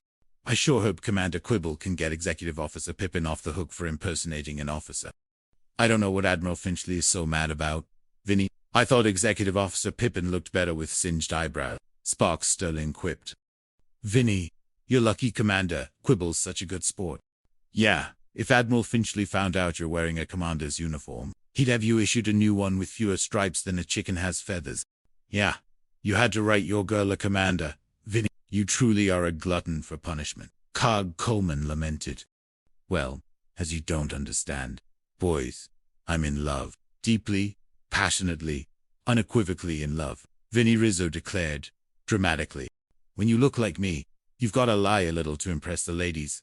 Cog Coleman, it's a strategic necessity.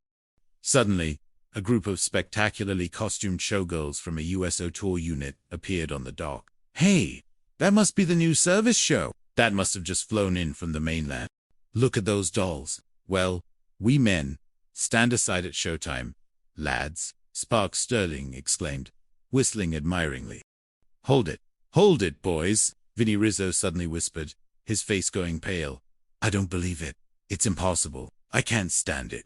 That's one of them. That's my girlfriend, Gigi. Oh, no. Huh, Gigi. I thought she was hoofing it in the States. Vinny, Sparks exclaimed. She must have joined a service show.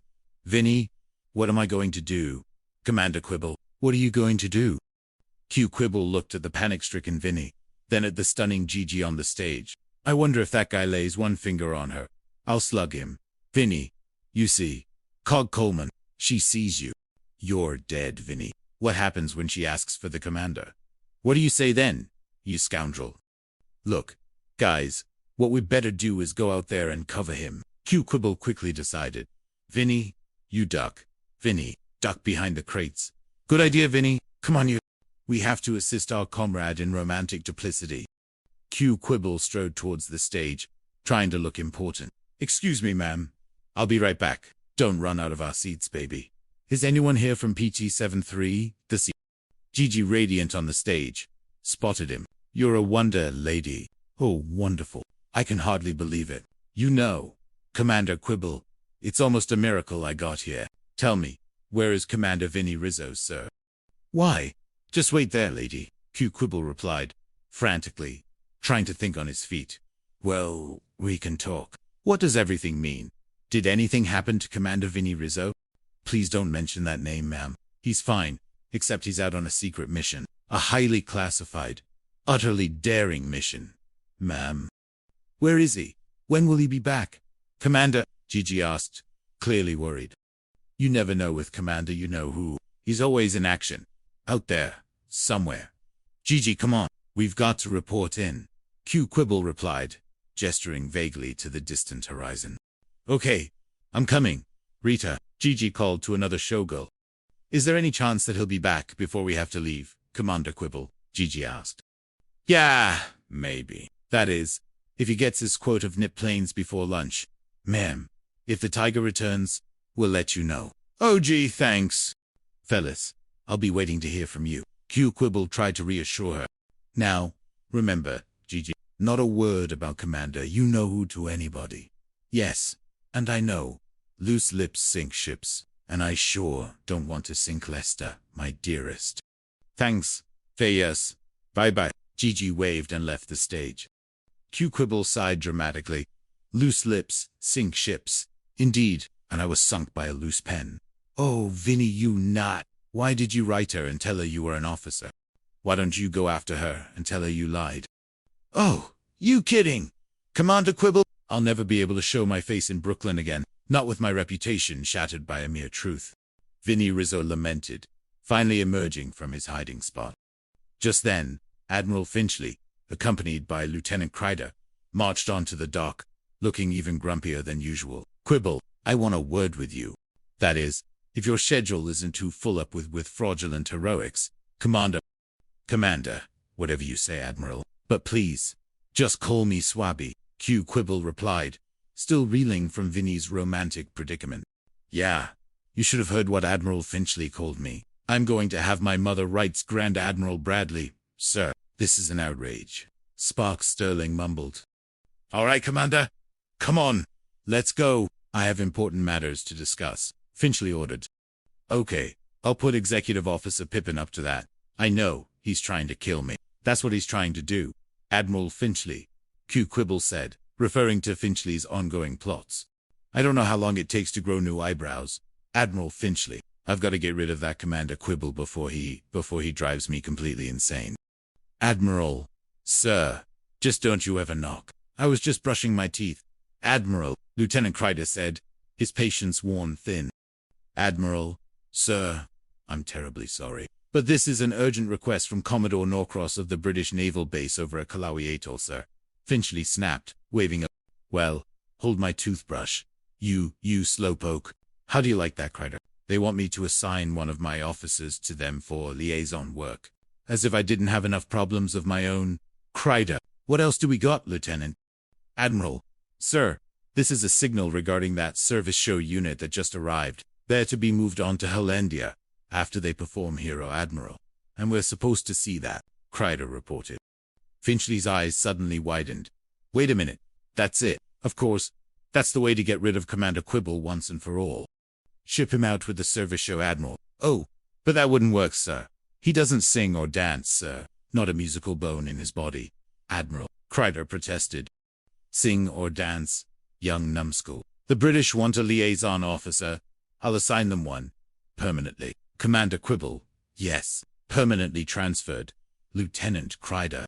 What a magnificent solution. Finchley chuckled malevolently. Well, that's just brilliant, sir. Oh, Admiral. You are brilliant, Crider exclaimed, impressed despite himself. Knock it off, Crider. Knock it off. Stop gawking at me. Get me the British base at Kalawi on the Scrambler. Immediately. Go, Crider. Now, Finchley commanded. Yes, sir. Admiral, if I may say so, I think you did an excellent job with your eyebrows, sir, Crider added. Okay, well thank you, Crider. I was afraid maybe I put too much on, Finchley preened. No, get out, Crider. That's quite enough flattery. All right then.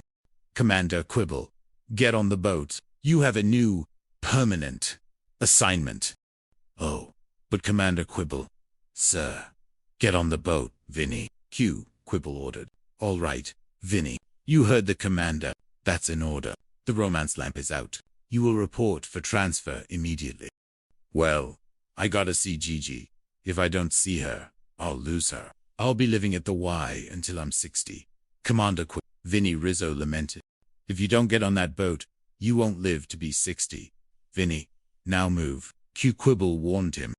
I shall return, Vinny Rizzo cried dramatically. Later, Admiral Finchley was having a cordial lunch with Commodore Norcross, a distinguished British naval officer, in his dining room. I don't want to sound like I'm boasting, Commodore Norcross, and I really hate to lose him, but if you take Commander Quibble, you're not only getting a man who knows these waters intimately, but you're getting an officer and a gentleman as well. A true credit to the service, Commodore. Well, it certainly sounds like a very outstanding sort of a catch, Admiral Finchley, a truly exceptional candidate for this liaison position. Commodore Norcross replied, stroking his chin.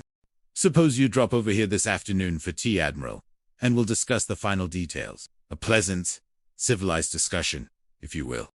Well, that would be splendid. Commodore Nor. Thank you very much, Admiral Finchley. All right, fine. I'll see you then. Tata, Finchley replied, overjoyed. Oh, Admiral. Sir, it worked. It worked. I'm getting rid of Commander Quibble and Crider. I'm coming for you, Admiral. Ta-ta-ta, Finchley celebrated.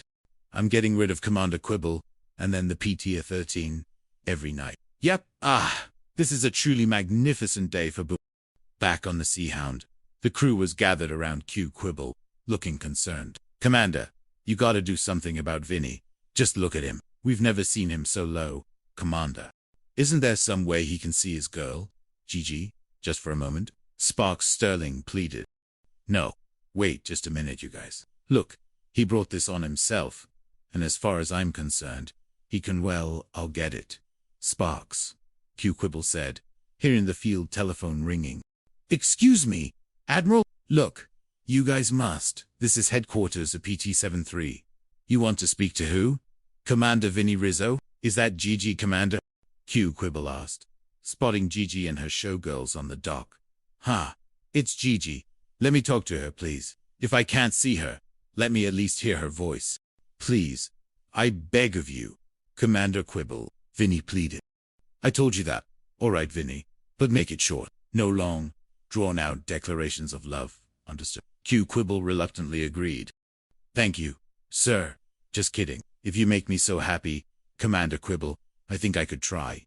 Vinny snatched the phone. Hello, Commander Vinny Rizzo here. Gigi, what a pleasant surprise. I had no idea you were on the base. I just came back from a highly dangerous top-secret mission. A typical one this morning. You've got 2 scuttlebutts, Armada subs, a Nip destroyer, and 3 enemy fighters. Nothing there. Nothing there. Just an old battle wound. Acting up, Gigi. I'm fine. Just stopping off for a chopped liver sandwich on rye and some extra ammo. And going right out again. My love, I am a busy man. Can I be a commander for 5 minutes?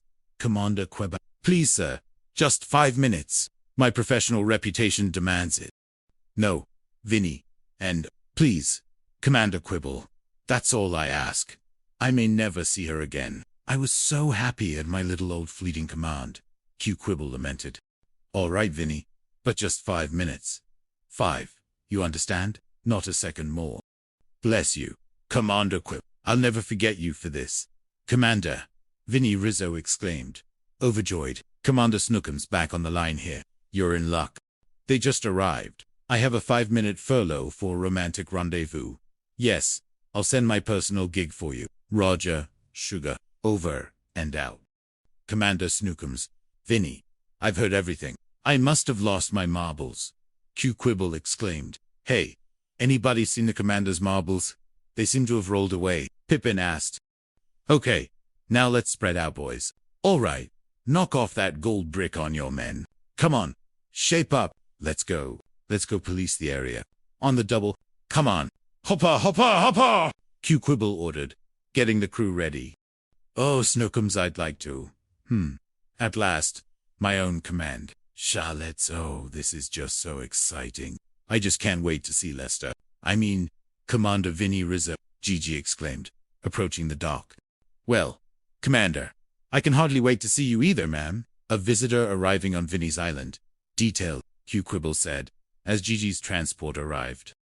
As you were, men, straighten up that line. Chest out, stomach in, heads up, toes in, heels out, pussycat. Gigi ran into Vinny's arms. Oh, I'm so happy to see you, Lester. I'm so proud of you, Commander. Just doing my job, sweet. Vinny grinned, preening. Oh, I'd like to have you meet my exec officer. Fine chap. Taught him everything I know. My ensign, Commander Quibble, a rising star. Vinny declared, much to Q's chagrin. Thank you, Commander. Thank you. Pippin, playing along, said to Q. I hate to rush you, sir, but you leave on your next mission in exactly 40 seconds. Urgent, pressing, tactical. I'm aware of my schedule, and a man cannot live by war alone, Vinny declared, grandly. I'd like you to meet the rest of my men. I took this bunch of draft board rejects and molded them into the top combat unit in the Pacific. Vinny's gunners. May I do it, sir? Radio man. Sparks. Quartermaster, Cog Coleman. Yes, sir. Machinist, Seaman Mike Bell. Yes. Last but not least, my fearless torpedo man. No, sir. No, sir. Sorry, Commander. Sir. I had to leave the room for a moment. Sir. Sparks Sterling quickly responded. Fall in, Sparks. All right. Straighten up that line. Chest out. Stomach in. All right, men. That's enough. Fall out. Vinny ordered, trying to impress Gigi. Ensign, you dare order these men to fall out after I order them to fall in. Q Quibble snapped, realizing Vinny was getting carried away. Oh, excuse me, Commander, but I was doing this for your own good. I don't want you to miss your mission, sir. After all, we do want to keep your brilliant record intact. Commander. Vinny Rizzo chuckled. I guess you're right, Commander. Can't keep those scuttlebutt armada waiting. Good thinking. Put yourself in for an oak leaf cluster, Ensign. Well, baby, it's going to have to be goodbye. Oh, Lester. Oh, sweetheart. All right, men. About face. All right, men. You heard the Commander. About face, Q Quibble ordered. Hi there. All right. Pussycat. Present arms.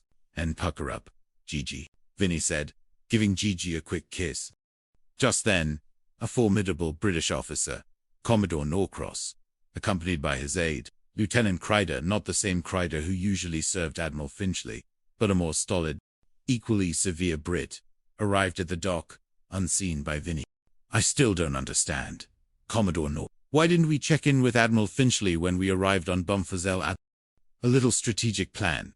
Lieutenant Crider. You know, all the praise Admiral Finchley's been piling on this Commander Quibble fella. Well, don't you smell a little bit of stale kipper there?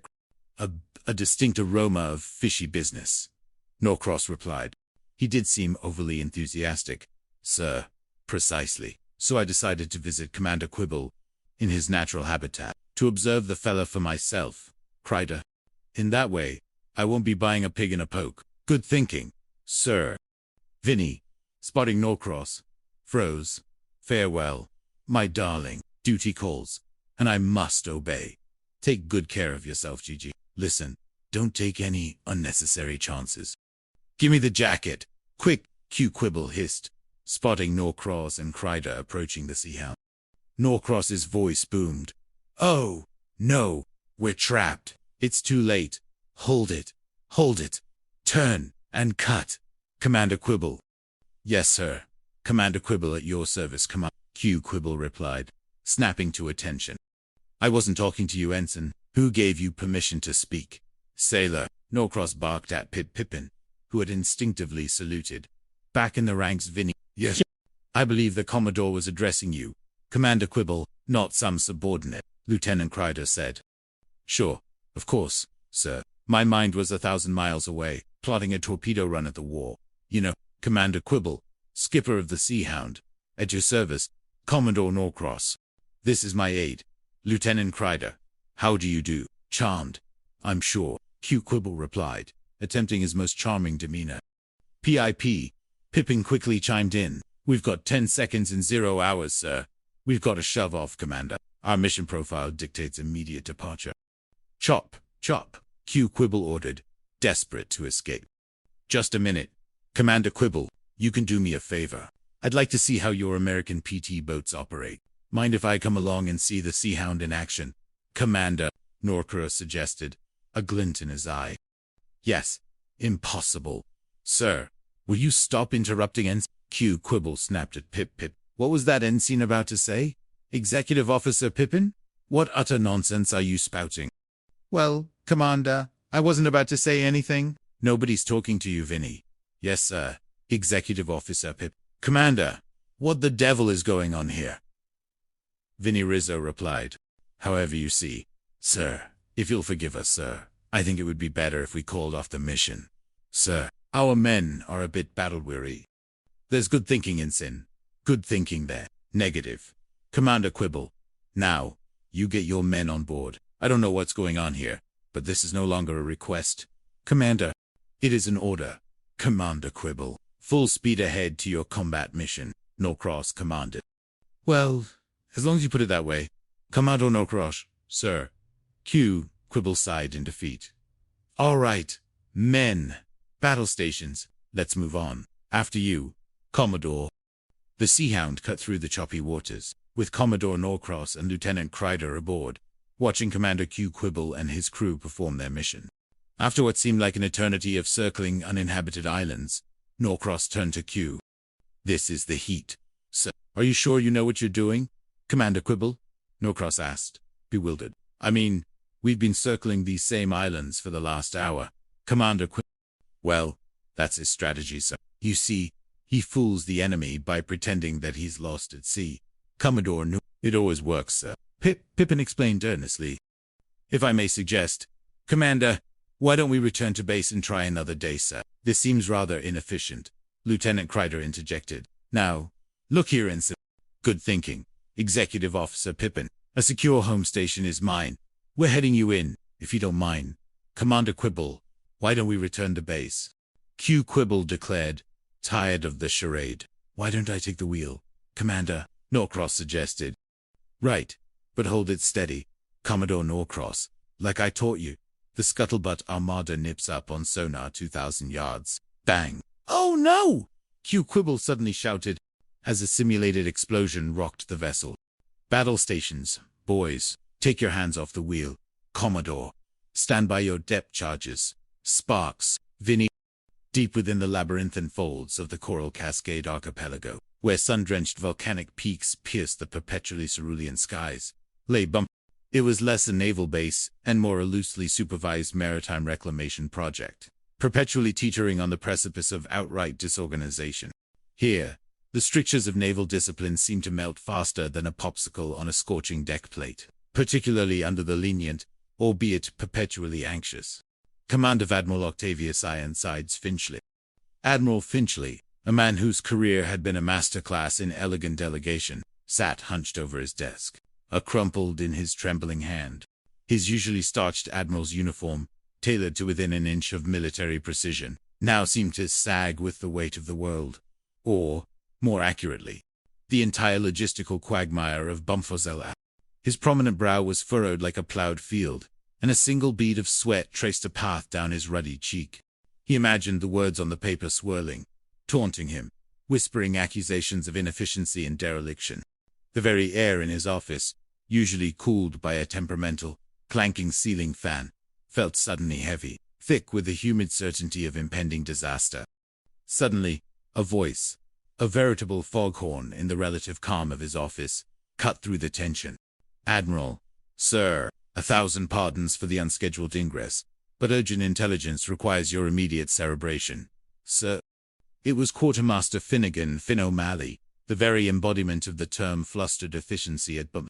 Finn, a man of perpetual motion and even more perpetual consternation, bounced into the office, his neatly trimmed ginger beard almost vibrating with nervous energy. His spectacles, perched on a nose slightly too large for his face, threatened to slip off with every emphatic head nod. He clutched a sheaf of requisitioned forms, their edges dog-eared from countless revisions and unfulfilled promises. Finnegan had been Finchley's right-hand man for nearly a decade, primarily because no one else could tolerate Finchley's unique brand of micromanagement through anxiety. Finn was also responsible for the general welfare of the entire base, a task that perpetually pushed him to the brink of a complete mental unraveling. He considered every unstocked item a personal affront, every loose bolt a cosmic injustice, and every misplaced paperclip a direct threat to the very fabric of naval security. Finchley, startled by Finn's sudden appearance, nearly leapt from his seat. His spectacles, perched precariously on his nose, threatened to abandon ship entirely, dangling by one arm from his ear. He fumbled to secure them, his hands shaking slightly. "O'Malley, blast and botheration. Man, must you always herald your arrival like a charging rhinoceros, scattering all sense of decorum and quiet contemplation?" He adjusted his glasses, trying to project an air of command that was rapidly dissipating faster than a fresh deployment of bug spray on a mosquito swarm. "And what precisely, Quartermaster, is so urgent that it demands such theatricality? Has the supply of coconut oil run dry? Have the junglefowl organized a strike against the mess hall? Speak, man, for Neptune's sake." Finnegan, impervious to the Admiral's theatrical exasperation, slammed a hand down on the requisition stack, making the loose papers tremble like a frightened squadron of pigeons. Garter belts, sir. Garter belts. The nurses of the Crimson Cross Brigade. Sir, they're in a right pickle. A desperate, unprecedented pickle, sir. Not enough garter belts to go round. Sir, they've been petitioning for weeks, filing the appropriate forms but the quartermaster's storeroom is drier than a forgotten biscuit on a desert patrol. Their morale, Admiral, is teetering on the precipice of utter collapse due to this dire shortage of foundational support. Admiral Finchley blinked, then rubbed his temples with a hand that felt suddenly heavy and clammy. Garter belts. He repeated the words to himself, mouthing them soundlessly, as if trying to decipher a cryptic enemy code whispered through the windswept palms. Garter belts. In the grand theater of global conflict, amid tales of torpedo runs and strategic bombing raids, of heroic skirmishes and dire sacrifices, the current most pressing emergency on Bumf, the linchpin of his entire command, involved intimate apparel. Such was the singularly baffling and utterly exasperating life of the commanding officer in a Coral Cascade. He envisioned Grand Admiral Granite Jaw Thornton, the fearsome inspecting officer whose very name struck terror into the hearts of officers from the highest brass to the lowest swab, reacting to such a requisition. The mental image of Thornton, with his unyielding jaw and glacial gaze, perusing a formal request for elasticized thigh-high retainers, regulation issue. Nurses caused an involuntary shiver to run down Finchley's spine, making his already ill-fitting uniform seem to constrict. Garter belts. O'Malley, is this some sort of an infernal jest, a poorly conceived comedic sketch? Perhaps, while the brave men and women of our fleet are facing down enemy torpedoes, braving the elements, and standing vigilant against the encroachments of a cunning foe, you bring me the tribulations of undergarments, the intimate concerns of a select cadre of the medical staff. Has the entire universe taken leave of its senses? O'Malley? Finchley spluttered, his face growing a shade redder than the hibiscus blossoms that perpetually plagued the base's sanitation systems. He gestured wildly around his office, encompassing the faded charts, the precariously stacked manuals, and the general air of organized chaos that was Are there no more pressing matters? Quartermaster, no. Tactical maneuvers requiring my immediate tactical genius. No vital supply routes too secure. Nothing to inspire a man of my caliber to greatness. Finnegan, however, was resolute, unwavering in his conviction that the garter belt crisis was indeed a strategic imperative. Sir, with all due respect, and acknowledging the grave sacrifices being made across all theaters of war, morale on a remote island is as crucially vital as munitions in the armament stores. Sad, the fine nurses of the Crimson Cross, who toil performing miracles of healing daily under the most challenging tropical conditions, deserve every comfort and assistance we can provide, Admiral. If a simple garter belt provides even an iota of comfort, of dignity, of professional poise in their strenuous and often harrowing duties, then by Neptune's trident, they shall have them. You, sir, are the Quartermaster General here, the ultimate arbiter of all supply needs. From medical dressings to elasticized foundational garments, this was a blatant overstatement of Finchley's actual role, as Finnegan well knew. But he was a master of hyperbolic flattery when expediency and the dire urgency of undergarment procurement demanded it. You snap to it, Admiral. Shake a leg, sir. Bestir yourself with all haste. Oh, you know what I mean, Admiral, sir. The expeditious procurement of these essential items is paramount.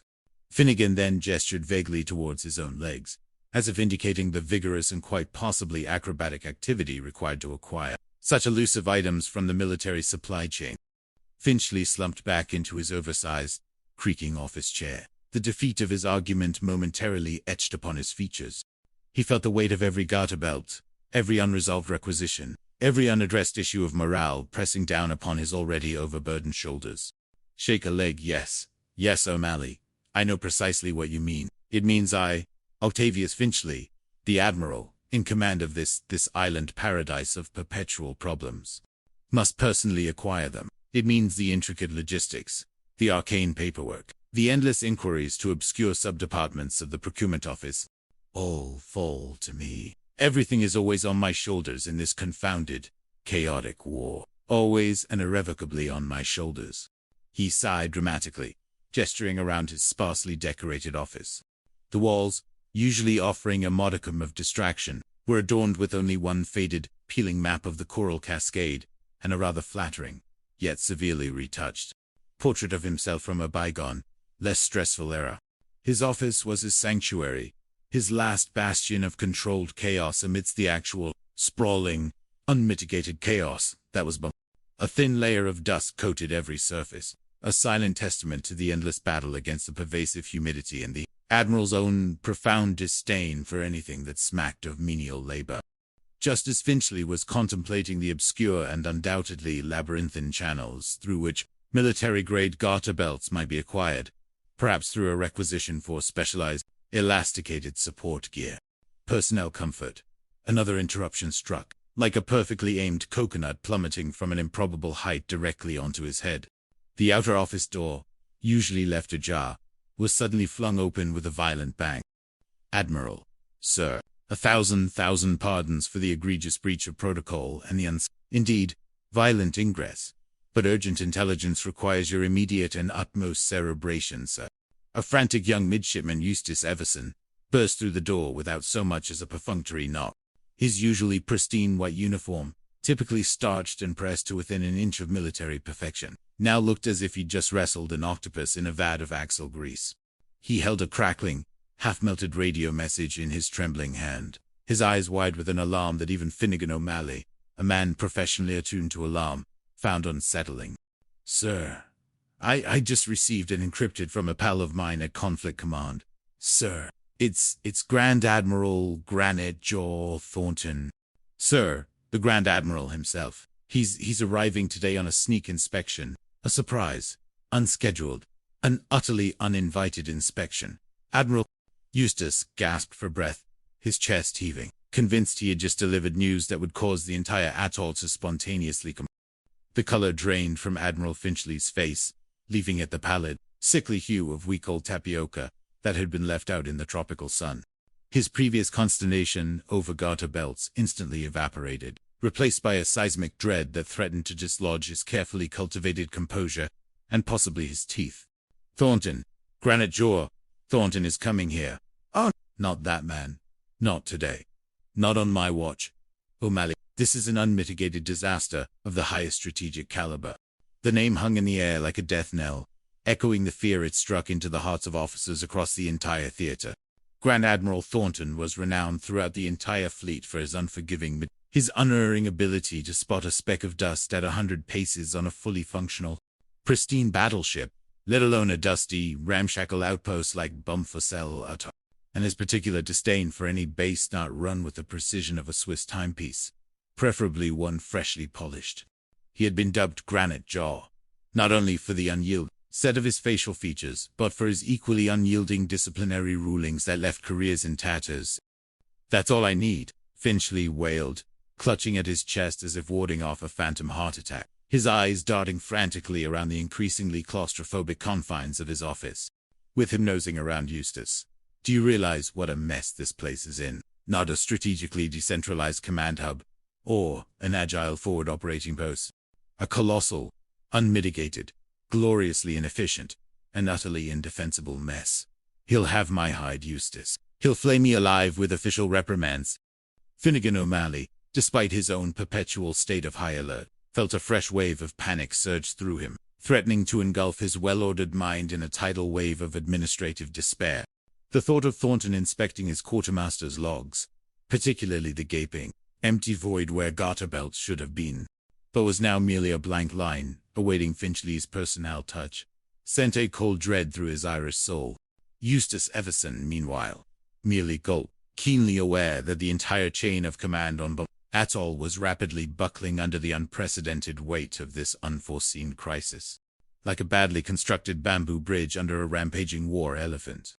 Just then, the clunky bakelite field telephone on Finchley's desk, an archaic piece of communication equipment perpetually on the brink of electrocution or spontaneous combustion, blared to life with a jarring, mechanical, almost mocking ring. Finchley snatched it up with trembling hands, his face still a canvas of mottled dread. "Hello, yes, this is Admiral Finchley. Who did you expect to find in my office? The Scarlet Siren of the East herself, perhaps calling to personally deliver her tactical miss." He tried for a touch of his usual sarcastic wit, but it came out more as a strangled yelp, utterly devoid of the intended casual disdain. A reedy, whiny voice on the other end reported, filled with genuine despair. "Sir, this is Seaman First Class Rutherford. The sinks in the Seafarers' Social Hall are backing up again. Admiral, foul, indescribably putrid discharge is now covering half the dance floor, sir, including the area reserved for evening ballroom practice. We've used every plunger on the base, sir, to no avail." Finchley's eye twitched uncontrollably, a clear indication of his rapidly unraveling mental state. "So what do you expect me to do about it? Rutherford, am I a plumber? Am I a sanitary engineer? Am I the chief wastewater management specialist of the entire South Pacific Fleet? I'm the commanding officer here. For Neptune's sake, I'm not a bloody plumber. I issue orders of grand strategy, not instructions on U-bent maintenance." He slammed the receiver down with such force that the old telephone nearly disintegrated, its bakelite casing emitting a faint, high-pitched crack. The sound echoed like a pistol shot in the small office, sealing the doom of the social hall's plumbing. "See, O'Malley. See, Eustace. This is precisely what I mean. Disasters upon disasters. Plumbing failures, critical undergarment shortages, and now Granajaw Thornton is about to descend upon us like a hawk, upon an unsuspecting, rather dirty." He reached into a drawer, fumbling with desperate urgency for a small, silver tin of industrious strength antacid tablets. His hands, though, were shaking so violently that he nearly spilled the entire contents. "Tell me," he pleaded with Finnegan and Eustace, his voice verging on a pathetic whine. "Do you have any idea how much pressure I'm under? The sheer, unholy weight of command, pressing down upon my delicate sensibilities, my stomach acid, I swear it. O'Malley could start a motor car, a battleship, an entire fleet of disgruntled vehicles."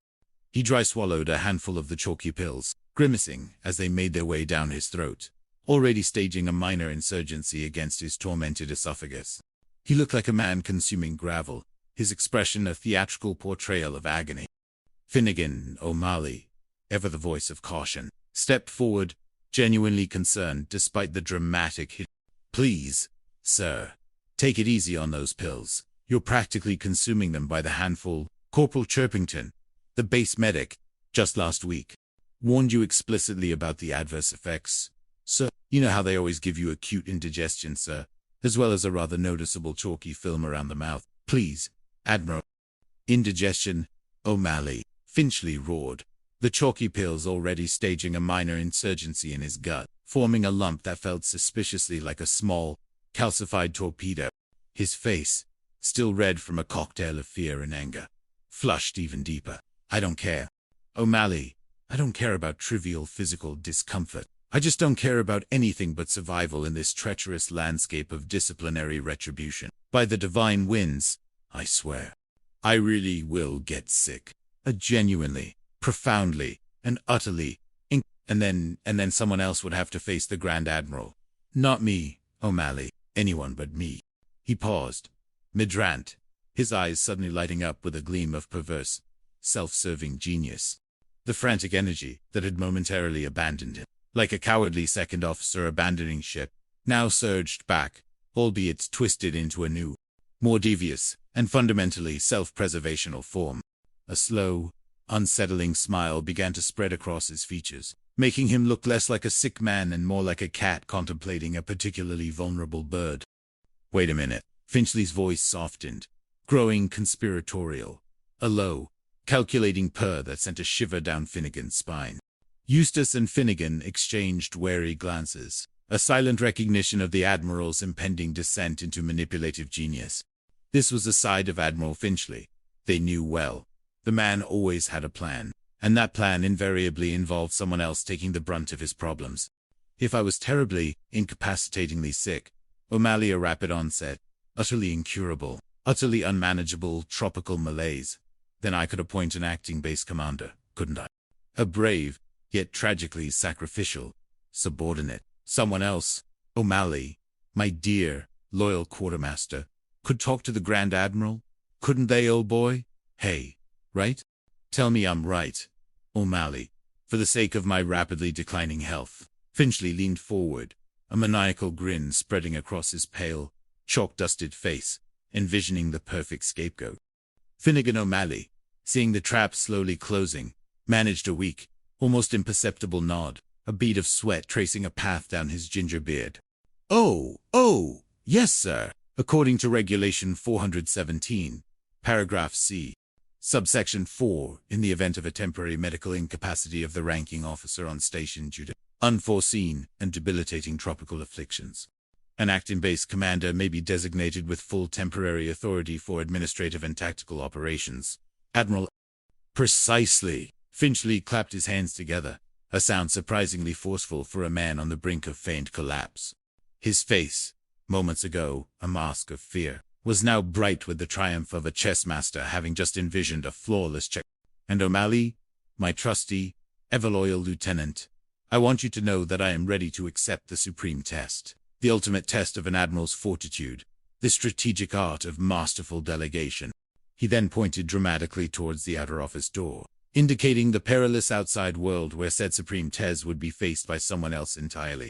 But then, a flicker of concern, of self-preservation that was as ingrained as his rank, crossed his face. But not Lieutenant Puddle. Never Lieutenant Puddle. He's a well-meaning oaf, to be sure, utterly lacking in guile, but I envision him saluting Grand Admiral Thornton with a live fish. Perhaps a particularly slimy barracuda. O'Malley, the man is simply too literal for such a delicate operation.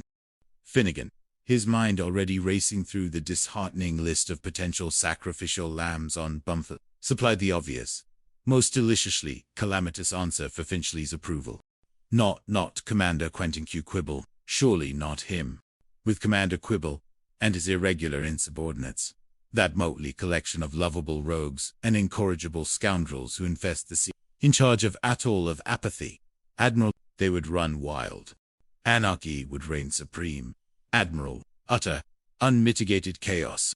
They would dismantle any semblance of naval order, destroy themselves right in front of the Grand Admiral, and quite possibly mistake his stern, unyielding features for an elaborate enemy target.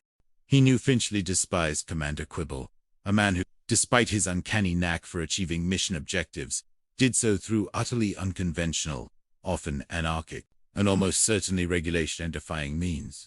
Quibble's personnel PT boat, the sea, was more an extension of his chaotic personality than a functional vessel of naval protocol, its every plank and rivet a testament to improvised maintenance. Admiral Finchley paused, digesting Finnegan's assessment.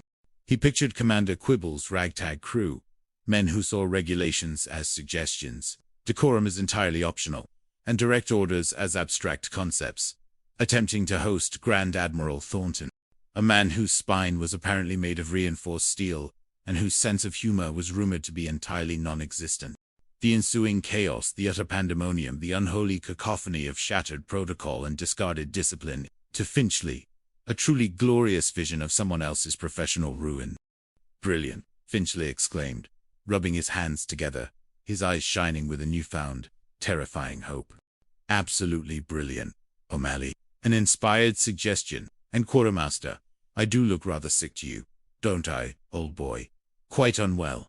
Perhaps a trifle green around the gills. Pale, I imagine, from profound spiritual exhaustion. Clammy, almost reptilian, from a deep-seated and persistent internal malady.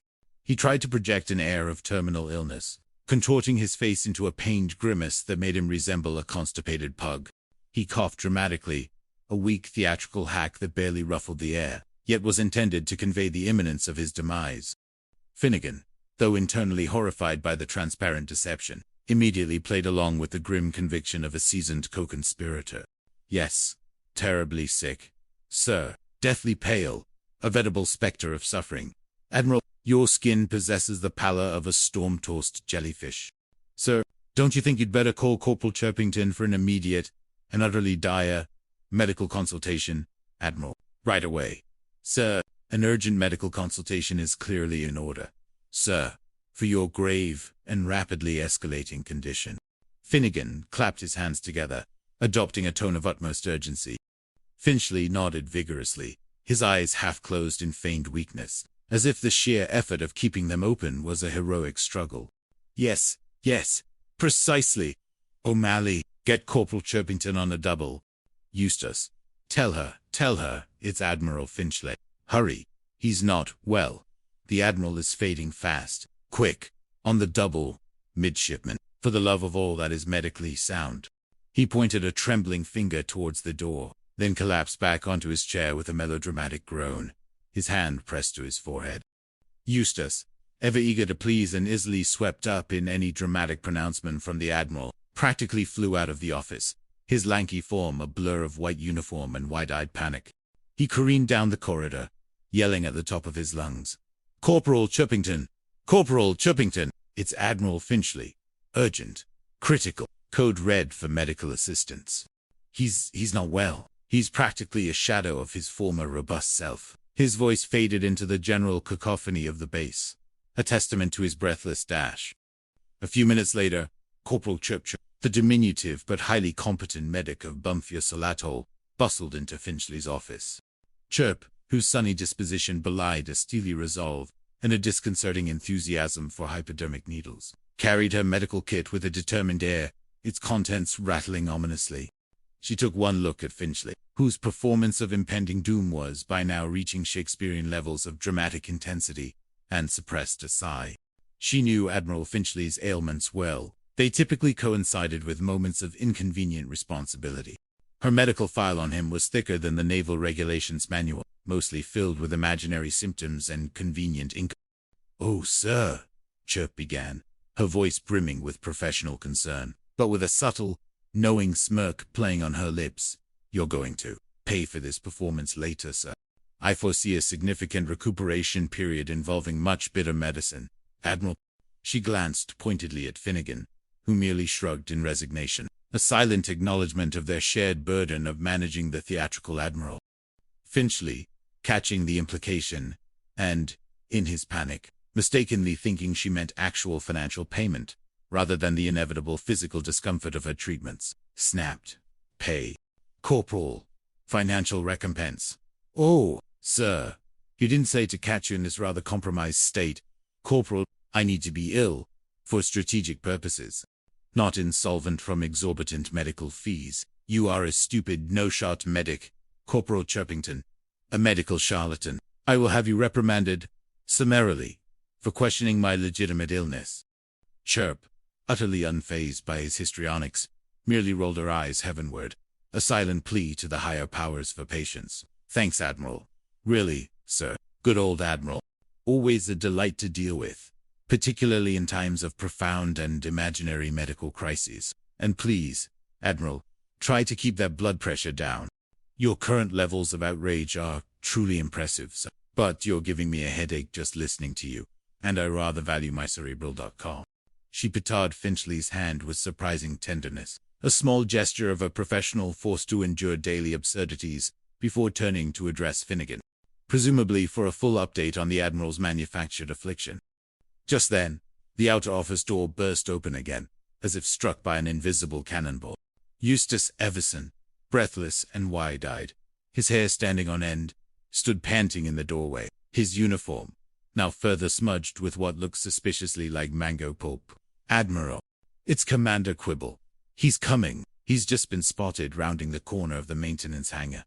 Sir, he appears to be whistling a jaunty, entirely inappropriate tune for the current state of affairs."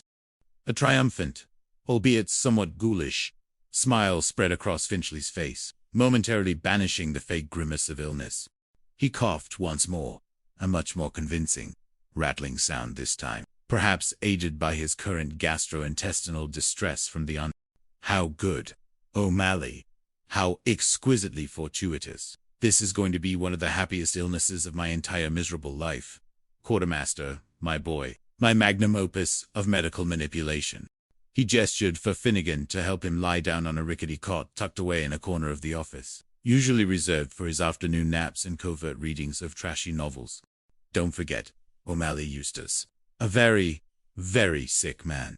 Pale, frail, practically comatose, on the verge of expired consciousness. My boys. Sure, yes. Like a crumpled paper boat adrift on a sea of pain, rapidly sinking beneath the waves of mortal illness." Finnegan O'Malley, ever the loyal subordinate, hurried to assist Finchley onto the cot, covering him with a slightly mildewed blanket that usually graced the medical stores. Chirp, with a knowing smirk, and an air of professional theatricality, took out her stethoscope, ready to feign a thorough and concerned examination, muttering medical-sounding gibberish about pulmonary ectoplasm and cerebral jellyfish. A moment later, Commander Quentin Q. Quibble sauntered into the office, exuding an air of casual defiance that infuriated Finchley, even on a good day. Q was an enigma wrapped in an enigma, lightly tossed with chaos, and seasoned with a dash of His uniform was perpetually a touch disheveled, his dark hair a little too long and falling over his brow, and his eyes held a twinkle that could either signify profound insight or utter mischief, usually the latter. He was followed by his executive officer, Ensign Pippin, earnest young man with a permanently bewildered expression, who looked as though he was perpetually recovering from a mild concussion, or had just failed a simple Naughty-ang exercise. Pip's default state was one of wide-eyed incomprehension. "Oh, hi, Admiral," Q said, his voice unusually cheerful given the supposedly somber atmosphere that usually pervaded Finchley's office. He glanced at Finchley, feigning concern. "Finnegan sent for us, saying something about an impending tactical collapse and urgent command. Reassignment. Sounds positively exciting." "Sir, did we finally decide to attack those annoying giant clams near Oyster Reef? My torpedo man, Vinny, has a new strategy for subduing them with underwater firecrackers." Admiral Finchley, now playing his role to perfection, groaned dramatically, his eyes rolling back in his head for added effect. He clutched his stomach, his theatrical agony, a masterpiece of exaggerated suffering. "Oh, quibble, I don't know. Quibble, it's a lot of tests. Corporal Chirpington here is quite thorough, isn't she? Corporal, unfailingly meticulous. To my eternal discomfort. I haven't got any answers yet, Quibble. No clear diagnosis. Only a growing certainty of my own professional demise. All I know right now is that I'm in truly bad shape, a terribly bad shape, Commander. My very vital essence is seeping away, Quibble, like sand through an hourglass, rapidly accelerating its course toward inevitable emptiness." He dramatically fanned himself with a stray requisition form for explosive-resistant duct tape, waving it feebly. He shifted on the cot, making another guttural sound that could have been a sigh, a gurgle, or a suppressed burp from the end. "Oh, hi-oh, for goodness sakes, O'Malley, my head, it feels as if it's been struck by a runaway coconut. O'Malley, let's have you raise my head a little bit. Will you? Please, I'm feeling dreadfully faint, on the verge of slipping into a blessed unconsciousness. O'Malley." Finnegan, still playing his part with the grave dignity of a Shakespearean understudy on opening night, nodded earnestly. "Right away, sir. Immediate head elevation is crucial for the Admiral's precarious circulation." He moved to lift Finchley's head, adjusting a lumpy pillow with professional tenderness, trying to maintain the fragile illusion of medical crisis. Pippin, ever eager to be helpful, and with the unfortunate timing of a blind squirrel finding a rotten nut, pushed Finnegan aside with a flourish of well-meaning but utterly misplaced enthusiasm. "Here, Mr. O'Malley, allow me." "Admiral." "Sir, I'll do it for you. Commander Quibble asked me to do it." "Sir, he always says I have a firm but gentle touch." "Admiral." "Sir, a delicate yet effective manipulation, he calls it."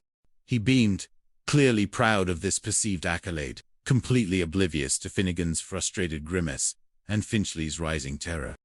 Before anyone could react, or for Finnegan to issue a desperate warning, using far too much adolescent zeal and the strength of a fully caffeinated Kodiak bear, lifted Finchley's head not a little bit, but practically perpendicular to his body. Finchley's eyes bulged, distended to the size of polished sea marbles, and a strangled gurgle escaped his throat, followed by a wheezing gasp. He looked like a startled giraffe who had just received a particularly rude cervical adjustment. "Oh, good Lord in heaven. Wait a minute. You utter nincompoop Pippin. Put it down. Put it down. Not like that, you blundering fool. Push it down. Gently. For Neptune's sake. Push it down. Back onto the cot. I've got whiplash, you imbecile. I've got an irrevocably broken neck. Pippin, I swear to all that is medically sacred. I've got it. My spinal column has ceased to be a functioning part of my anatomy." Finnegan, aghast, grabbed Pip by the arm and yanked him away from the violently sputtering Admiral. Ensign Pippin, Are you trying to decapitate the Admiral? Boy, watch what you're doing. His head is for thinking grand strategies, not for performing impromptu contortions. Pip, thoroughly confused, and Crest, his enthusiasm deflating faster than a punctured rubber raft, stammered. But, Quartermaster, sir, I was just trying to make you comfortable. Admiral, I understood the Admiral desired elevation. After all, you know how concerned we are about you, Admiral. Oh, yes, sir. Terribly concerned, sir. The whole Sea-Hound crew is concerned. Sir, we talk about your well-being often, over spiced rations and rousing sea stories.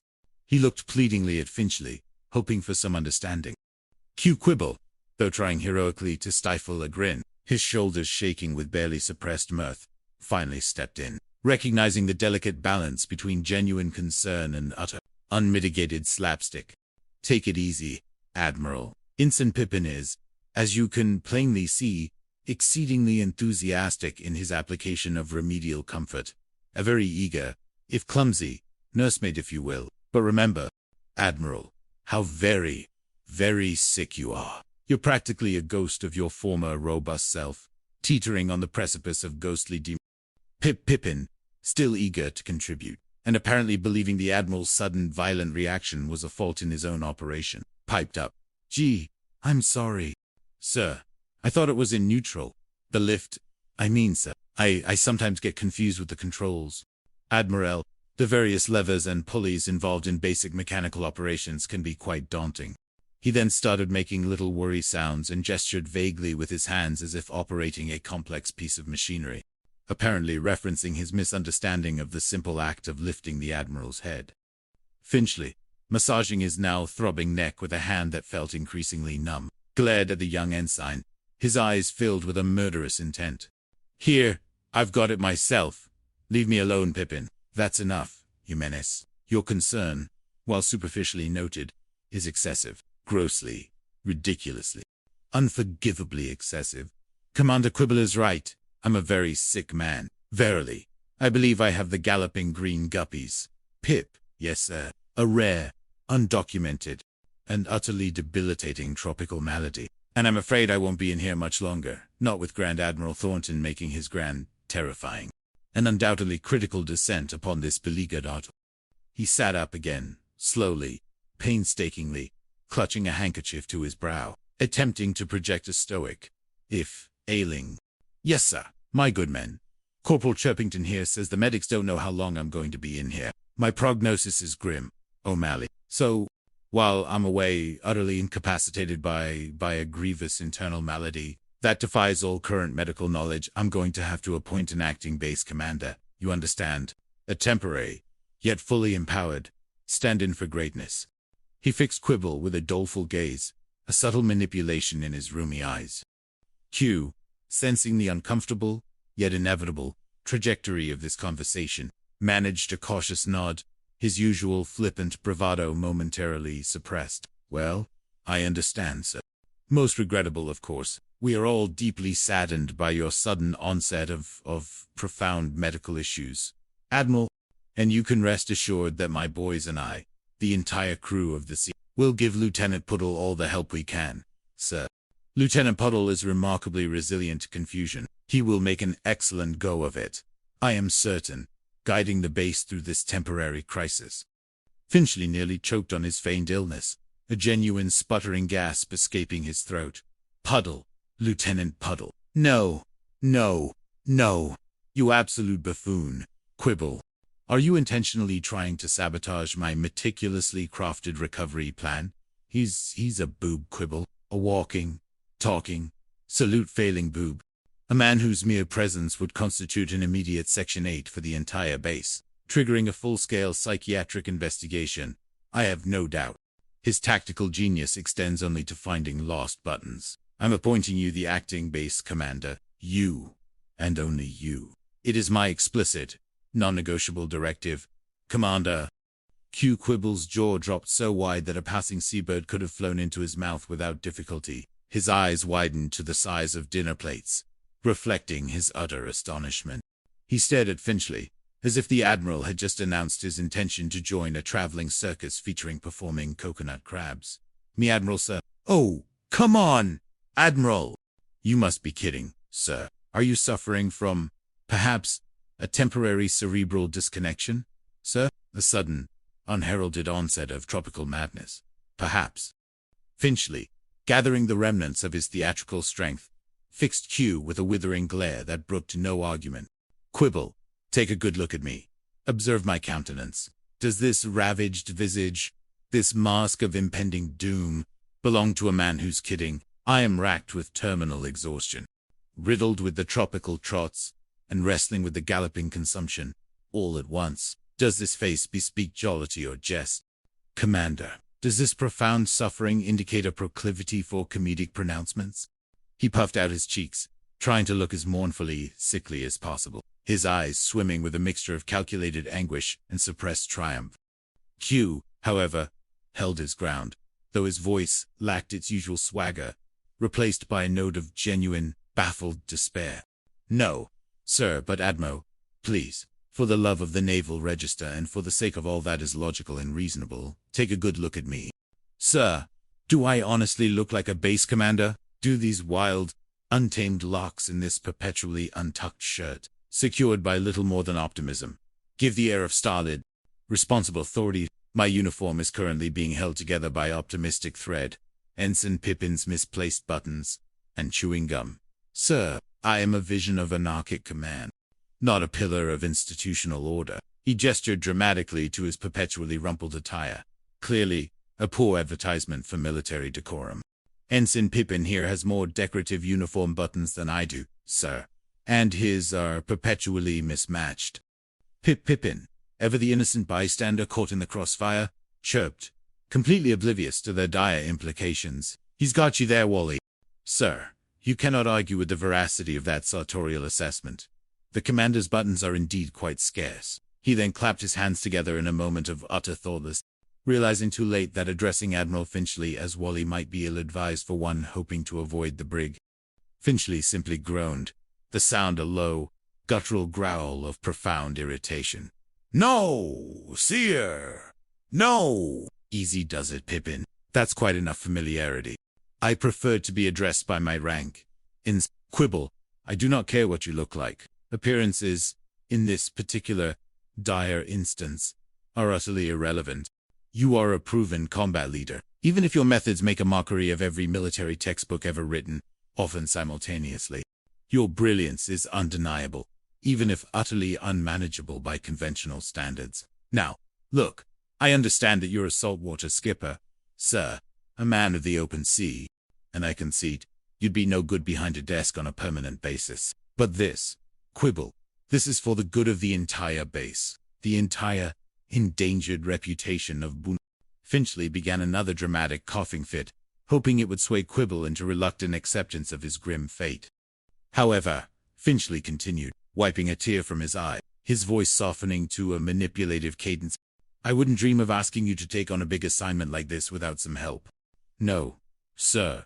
Even a man of your unorthodox genius requires a loyal, competent, and ideally subservient. So, I'm appointing Pippin here, your acting executive officer. A magnificent and indispensable aide, I am certain.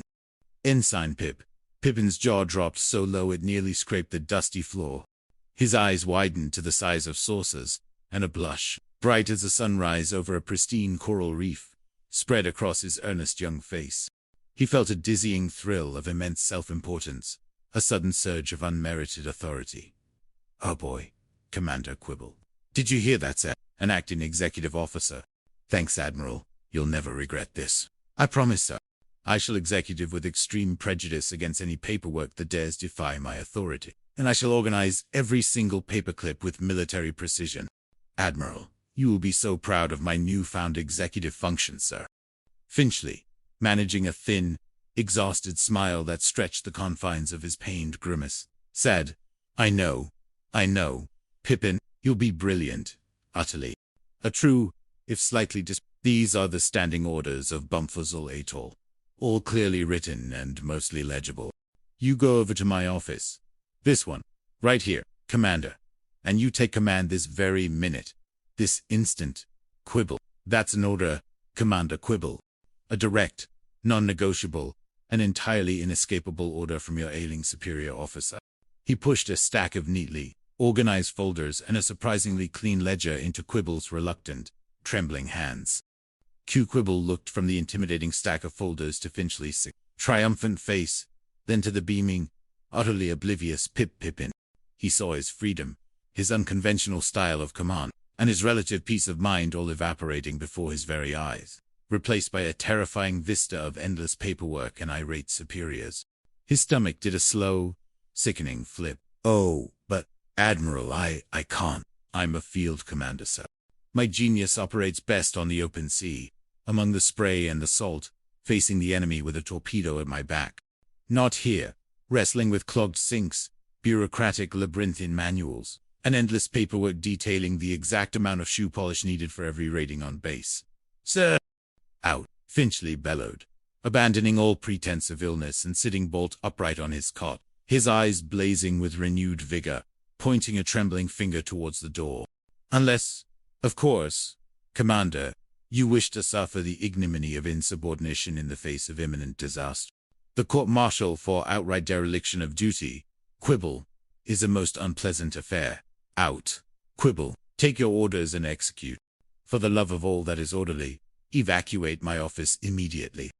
As a bewildered Commander Quibble, still holding the folders like a man accused of stealing sacred texts, slowly retreated, his mind already spinning with the implications of his new command. Finchley settled back on his cot with a triumphant, albeit exhausted, sigh. His performance was nearly complete, the trap meticulously set. He allowed himself a small, private chuckle, already anticipating the inevitable chaos. But before Q could fully exit, the perennial harbinger of misfortune, Chief Bosun's mate Bosun Bullock, a man whose grizzled face bore the scars of 1,000 squalls and an equal number of paperwork skirmishes, stuck his head into the now Admiral Finchley free office. Bosun Bullock, whose uniform always seemed to be at the exact same stage of dishevelment as the Seahound's hull, was clearly under immense stress. Oh, just a minute, Lieutenant Bosun Bullock rumbled, before correcting himself with a grunt of exasperation. Just a minute, Commander Quibble. You're the acting base commander now, aren't you? By explicit, though quite sudden, order of Admiral Finchley, sir. Q. Quibble, his mind reeling from the abrupt promotion, the sudden surge of responsibility, and the terrifying stack of Finchley's personal records now clutched in his hands, merely blinked, trying to process the auditory information. Yeah, Chief. The what? Now, the pressing matter requiring my immediate attention. The sinks. Commander, Bosun Bullock practically wailed, his voice echoing with a despair that spoke of utter, unmitigated plumbing catastrophe. The sinks in the Seafarers' Social Hall are still plugged up, and the Petty Officers Club is now approaching full immersion. Commander, foul-fetid discharge is currently washing over half the dance floor, causing widespread olfactory distress. We've used every plunger on the base, sir, even the one from the infirmary. To no avail. Commander, what do you want from me, Commander? A get-well card for the pipe? Because I assure you, sir, the pipework is in no mood for condolences. Hold it, Chief, hold it. Maintain some modicum of composure, Bosun Q. Quibble said, trying to project a calm authority he didn't feel. He quickly grabbed the antiquated Bakelite field telephone from Finchley's desk, still warm from the Admiral's recent tirade, pressing it to his ear with an air of profound importance, though it was currently disconnected. He was attempting to mimic Finchley's frantic command style, but his efforts were closer to an agitated chipmunk attempting to dictate grand strategy. He listened for a moment, then groaned, as if receiving dire news from an unseen enemy. Yeah, I know, Skipper, but He broke off, looking at Finnegan with utter perplexity, gesturing vaguely at Bosun Bullock. Finnegan, recognizing Q's confusion and the mounting pressure of the myriad problems assailing the new acting commander, cleared his throat. Commander, while you're attending to pressing communication and managing the sudden proliferation of unsanitary plumbing issues, there is another matter requiring a procurement. The garter belts. Sir. For the Crimson Cross nurses, do we have a plan, sir? A concrete strategy for obtaining these vital pieces of comfort? Bosun, still fuming about the sinks, and utterly exasperated by the sudden shift in discussion to intimate apparel, cut in with a frustrated growl. Well, Commander, what do you got there in that bag? Quartermaster, I need some heavy-duty pipe wrenches. Not, well, those flimsy lace-trim contraptions. He gestured dismissively to a small, lumpy canvas bag Finnegan was clutching with the reverence usually reserved for highly explosive ordnance. Finnegan O'Malley, deeply offended by the crude mischaracterization of his carefully acquired stock, snapped, "They're not those, Chief. They are a collection of elasticized items of undergarment, acquired through unorthodox channels of resource allocation from the back alleys of Pongo. Sir," he turned back to Q, holding up a small, somewhat flimsy-looking lace garter belt with the reverence usually reserved for sacred relics. It glittered faintly in the dim light of the office, a truly absurd object in such a military setting. "It looks like a bunch of slingshots. I concede. Chief, a rather delicate set of catapults, but I assure you, sir, that if we don't procure more, we'll run out of appropriate ammo, a euphemism for nursing staff morale, faster than we thought. These, Commander, these are the elusive garter belts." Q quibbled, looking from the delicate lingerie in Finnegan's hand to the furious Bosun Bullock and his tailies of flooded dance floors and widespread putrid. Felt his mind begin to unravel at an alarming rate.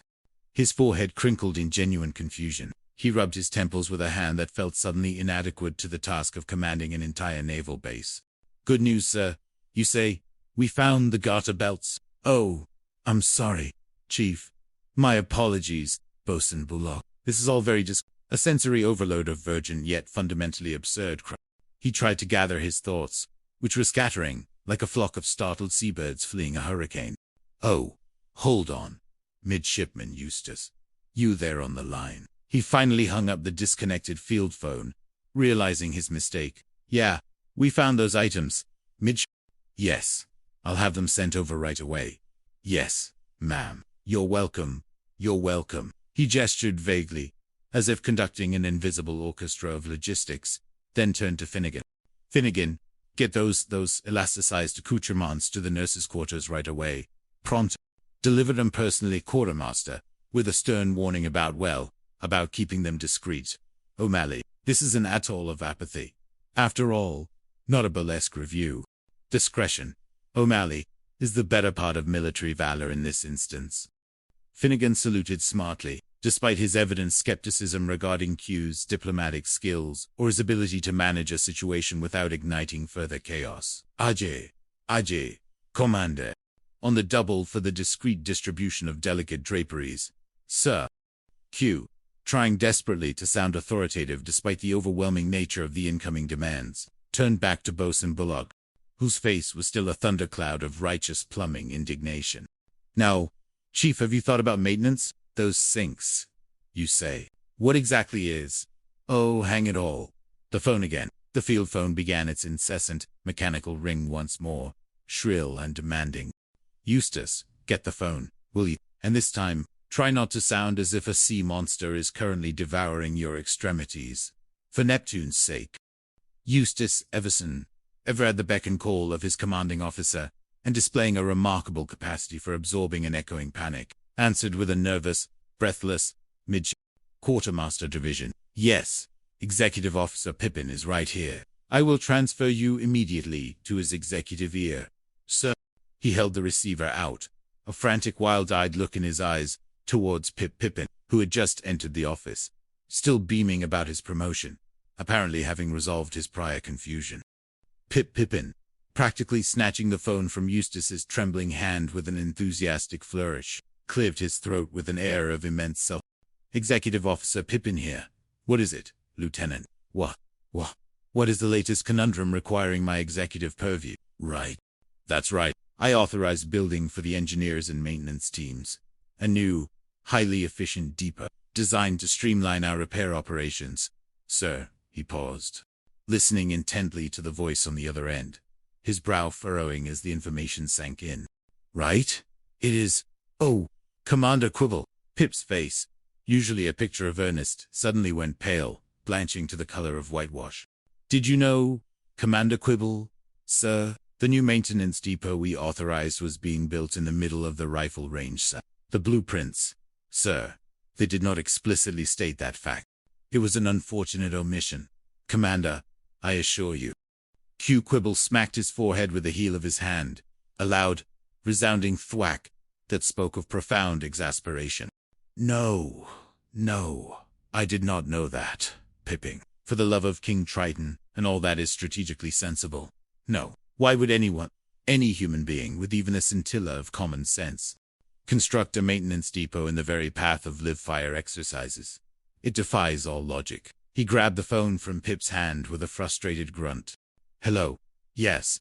Is this the chief of construction? Well, tell the construction crew and the engineers to keep their heads down, extremely low, to flatten themselves, if necessary. I'll watch the problems here myself, you incompetent dolt. We can't have our maintenance division accidentally undergoing unplanned field exercises involving live ammunition. Commander Q Quibble here. He tried, desperately, to project a calm, authoritative voice, but his vocal cords, strained by the sheer absurdity of the situation, cracked slightly, making him sound more like an angry adolescent. What? On the radar, a large unidentified bogey approaching from the northwest. A highly suspicious, possibly hostile, blip. Well, Sparks, track it, and give me a positive identification. Eustace. Roger. And get off my internal communications channel. Ensign Pippin. I was trying to communicate with Midshipman Everson about a potential enemy incursion. You sound like a chirping seagull caught in a butter churn. Pippin, chastised but still full of a strange, misdirected, and apparently indestructible enthusiasm, merely smiled sheepishly, utterly unfazed by Q's verbal lashing. Already moving on to the next perceived crisis. Q turned to Pip again, his brow furrowed with the immense weight of new, completely unforeseen responsibilities. Now, Ensign Pippin, what is it? What Mao is the next calamity to befall my glorious command? Suddenly, Deccan Vinny Rizzo, a man of perpetual charm, slicked back hair, and even more perpetual mischief, ambled into the office. Vinny, whose very presence invariably meant either trouble was brewing or a good time was about to be had the look of a cat who had just swallowed an entire canary, feathers and all. Hi, Commander Quibble. I just wanted to congratulate you on your new job, sir. A magnificent promotion, indeed. We all think you'll be a much more flexible base commander than Admiral Finchley. If you catch my subtle, yet distinctly advantageous, drift. He winked, conspiratorially, his grin widening, then, with audacious casualness, launched into another thought. And Commander Quibble, sir, will you keep it down? Can't you see we're trying to conduct important business here in the main office, sir? Your urgent pronouncements are rather disrupting the flow of creative planning. Vinny, apparently oblivious to the profound irony of his statement, continued talking as if Q was interrupting him. Q Quibble, trying desperately to maintain some semblance of professional dignity amidst the rapidly escalating farcical chaos, merely stared at Vinny Rizzo, his mouth agape. Right, Mr. Rizzo. Affirmative. Yeah, your garter belts are on the way to the nurses, if that's what you were referring to. Though I cannot fathom, Decant, why a simple Decant such as yourself is so profoundly concerned about the ladies' intimate undergarments. What important business are you referring to, Dick? And why is it so noisy outside my office? It sounds like a stampede of enraged war. Vinny, utterly unperturbed by Q's exasperation, continued with his main point, his voice filled with a persuasive, honeyed charm that could almost make a pirate turn. Commander Quibbles. The boys, meaning the entire crew of the Sea Hound, are not only willing but also positively eager to ask your gracious permission to throw a morale-busting fiesta. Commander! A spirited luau to honor your magnificent new command, if you will. He paused, sensing Q's momentary hesitation, then pushed further. Great. Commander, that's precisely what we need around here. A little action, some. To lift the spirits, to build camaraderie, to perhaps even rake in a pile of dough from the other unsuspecting sailors. Because the previous purveyor of morale-boosting activities, one old Salty Johnson, ran out of enthusiasm and funds 2 weeks ago. Q Quibble finally snapped. The sheer, audacious nerve of Vinny Rizzo, coupled with the relentless onslaught of ludicrous problems, finally pushed him past the breaking point. You bird-brain Rizzo. You incorrigible, irresponsible, utterly unmanageable, feather-brained scoundrel. Can't you see we're busy here, contemplating matters of life and death, of war and plumbing failures, of stealthy enemy incursions and misplaced underwear. Get out, shove off. Shove off for your boy. You're addressing the acting base commander. Now, get out. Out. Out. Out of my sight. Get out before I personally have you scrubbing the latrines with a toothbrush. Rizzo? Q felt the precarious balance of his sanity beginning to fray like a worn rope in a gale-force wind. Vinny Rizzo, however, merely threw up his hands in a gesture of mock surrender, his grin undiminished, almost triumphant. And we've got your okay, Commander Quibble, sir. For the shindig, I mean, the luau, sir. Full speed ahead on the party planning, sir. You confirmed it, sir. And I have witnesses who can attest to your precise, unambiguous words. Q Quibble, his mind momentarily overwhelmed by the cacophony of incoming reports, outlandish requests, and the sheer audacity of Vinny Rizzo, just wanted Vinny to leave, to disappear into the tropical foliage, and never return. As far as I'm concerned, Rizzo, you tell those boys full speed ahead. Just get out of my office and don't bother me again. For the love of all that is orderly, sanitary, and structurally sound. You hear me? Full speed ahead, too, to the moon. For all I care, just go. Vanish. Vinny's grin widened to an almost predatory extent, his eyes sparkling with delight. Thanks a million. Commander Quibble, sir. To the moon, you say? Well, you can count on it. Commander, I'll keep you close then, for any further astronomical orders. Oh, I sure will. With a jaunty, entirely disrespectful salute, Vinny Rizzo turned and exited the office, whistling a tune of victorious revelry, already mentally calculating the profits from the impromptu celebration. No sooner had Vinny disappeared than Seaman recruit Sparks Sterling, the youngest and most digitally connected member of the Seahound crew, despite Bumfoozle's distinctly analog infrastructure. A fact Sparks constantly lamented, poked his head into the office. Okay, Commander Quibble, sir. We've got a scramble, boy! Emergency tactical situation unfolding. PT-46 is hot on the tail of a NIP sub-commander. Full alert, sir.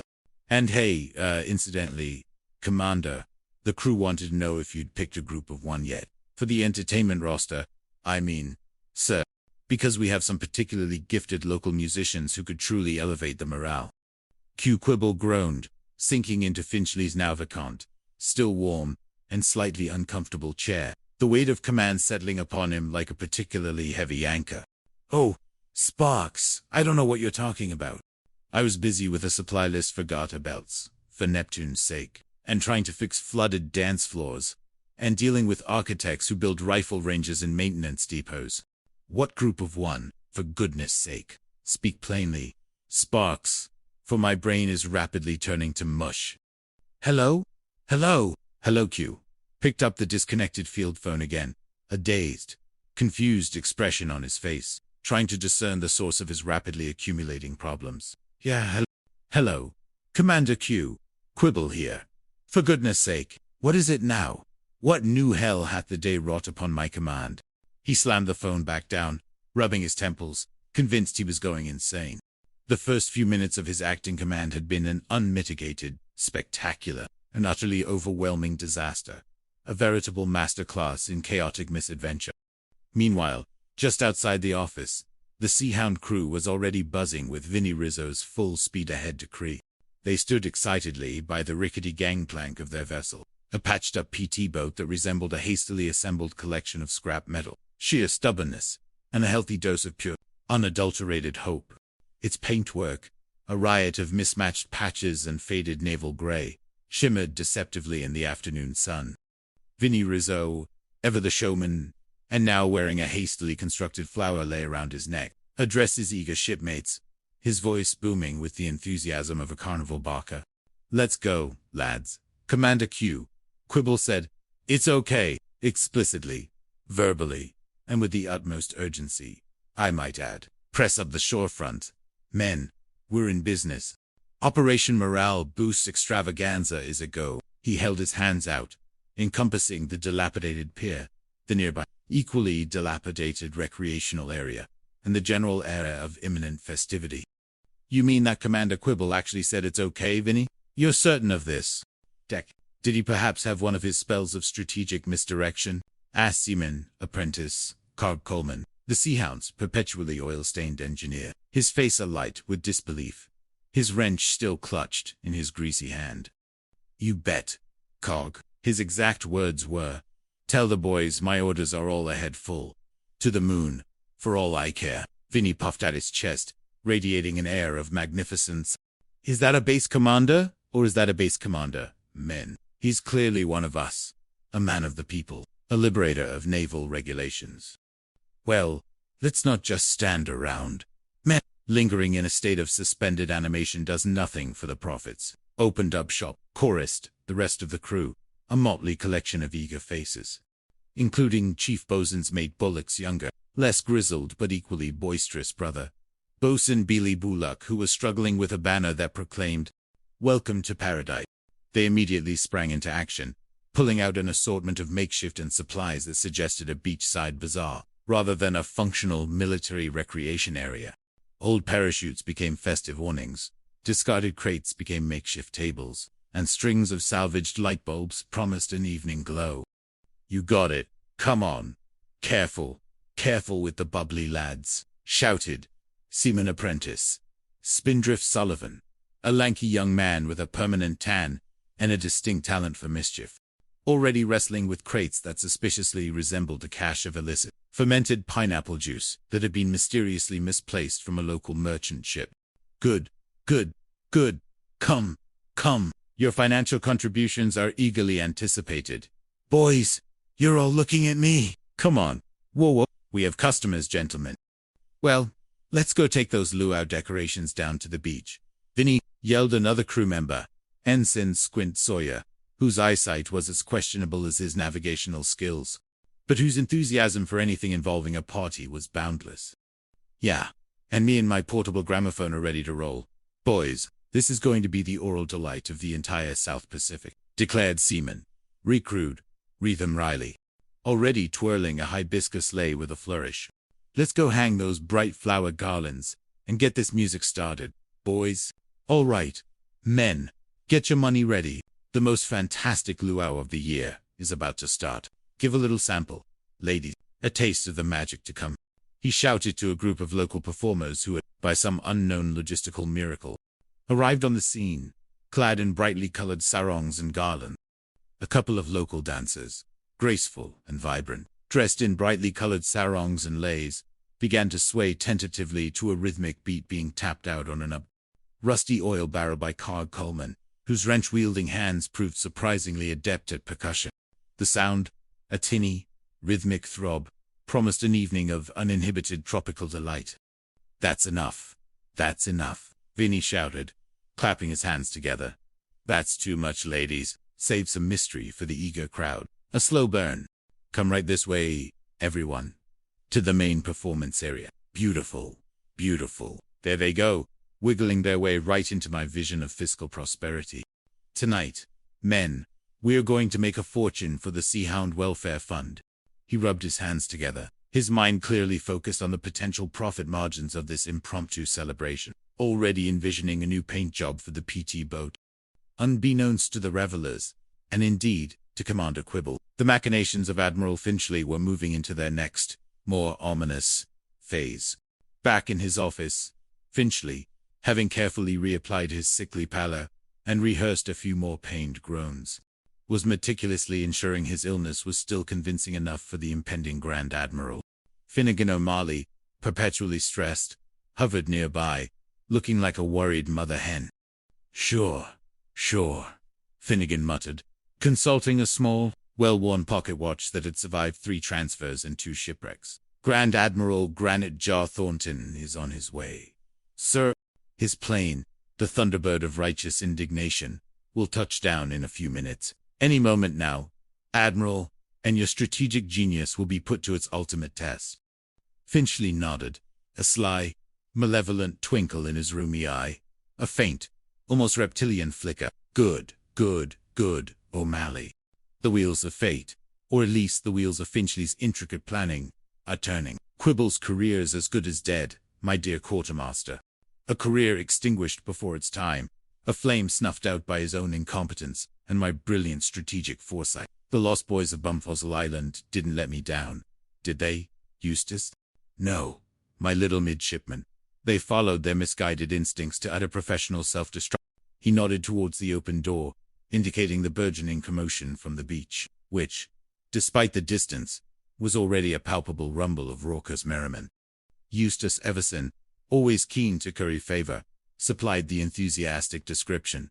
Well, Admiral, sir, they've turned atoll of apathy into a regular Roman bacchanal, sir. A veritable Dionysian revelry, complete with half-dressed local talent, festive garland, and the distinct aroma of illicit fermented beverages. Admiral, a veritable feast for the senses, sir, albeit one that is entirely inappropriate for a naval installation. Commander Quibble will never recover. Finchley practically purred, rubbing his hands together. Oh, sir, may I go take a look, Eustace? For a reconnaissance report, of course, sir, a detailed, on-the-spot assessment, to gauge the full scale of the calamity. Commander Quibble has wrought. My professional duty demands it, of course, purely for evaluative purposes. Control yourself, Mitch. Control your youthful exuberance, Finchley snapped, momentarily forgetting his own feigned illness. What's the matter with you, boy? Prioritize. Prioritize. Our grand scheme is still in its delicate stages. Lieutenant Nurse Wilson should be arriving at Commander Quibble's quarters, which are currently my quarters, which is to say, his temporary command office. Any minute now, we must prepare our auxiliary lines of fire. O'Malley, she's the final piece of the puzzle. Finchley paused, thinking, his lips pursed in calculation. Lieutenant Nurse Wilson. So, just another perfectly placed nail in Quibble's professional coffin. O'Malley, a crucial, meticulously aimed, and elegantly driven nail, to be precise. Finchley chuckled, a dry, raspy sound that spoke of imminent, absolute triumph. Across the atoll, near what used to be Commander Quibble's actual, rather disreputable quarters, Sparks Sterling, utterly unaware of his commander's impending doom and the intricate web of deception being spun, was attempting to fulfill another, far less significant task. He was trying to reassemble a broken radar dish, a task made immensely difficult by the constant assault of humidity and the pervasive rust. Yeah, Sparks, have this sent over to maintenance? Will you? He mumbled, wiping sweat from his brow, clutching a small, greasy mechanical part from the radar dish. Oh yeah, all right, oh Navy! Nurse, all right. He was so engrossed in his mechanical struggle, he barely registered his own words.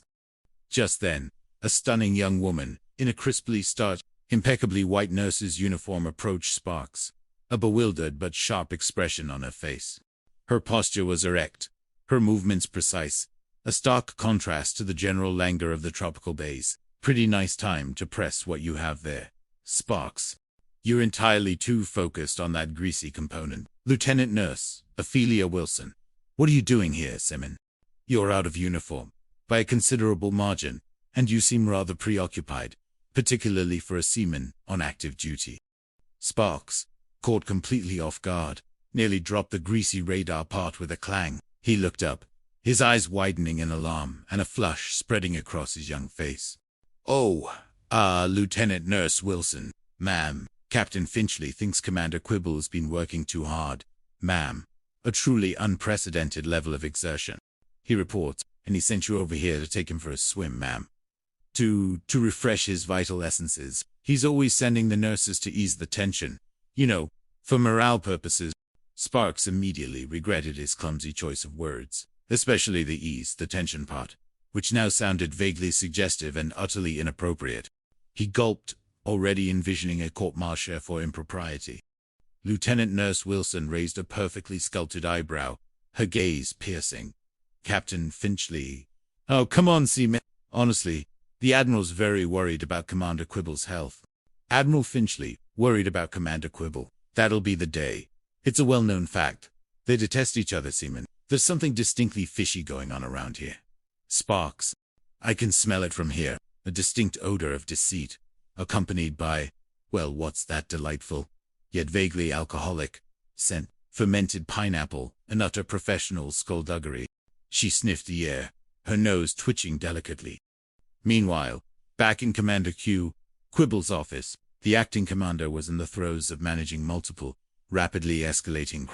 his mind a whirlwind of contradictory orders and bewildering demands. He was sprawled over Finchley's massive, ornate, and now slightly sticky mahogany desk, desperately trying to locate a specific report amidst a veritable sea of old, mildewed files that seemed to breed new forms of paper-based chaos.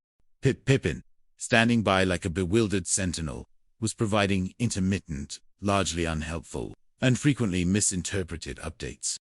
Here, I've got it. Bumfossil Atolls, beach, the recreational office area. Sir. Check. Yeah. Right. Okay.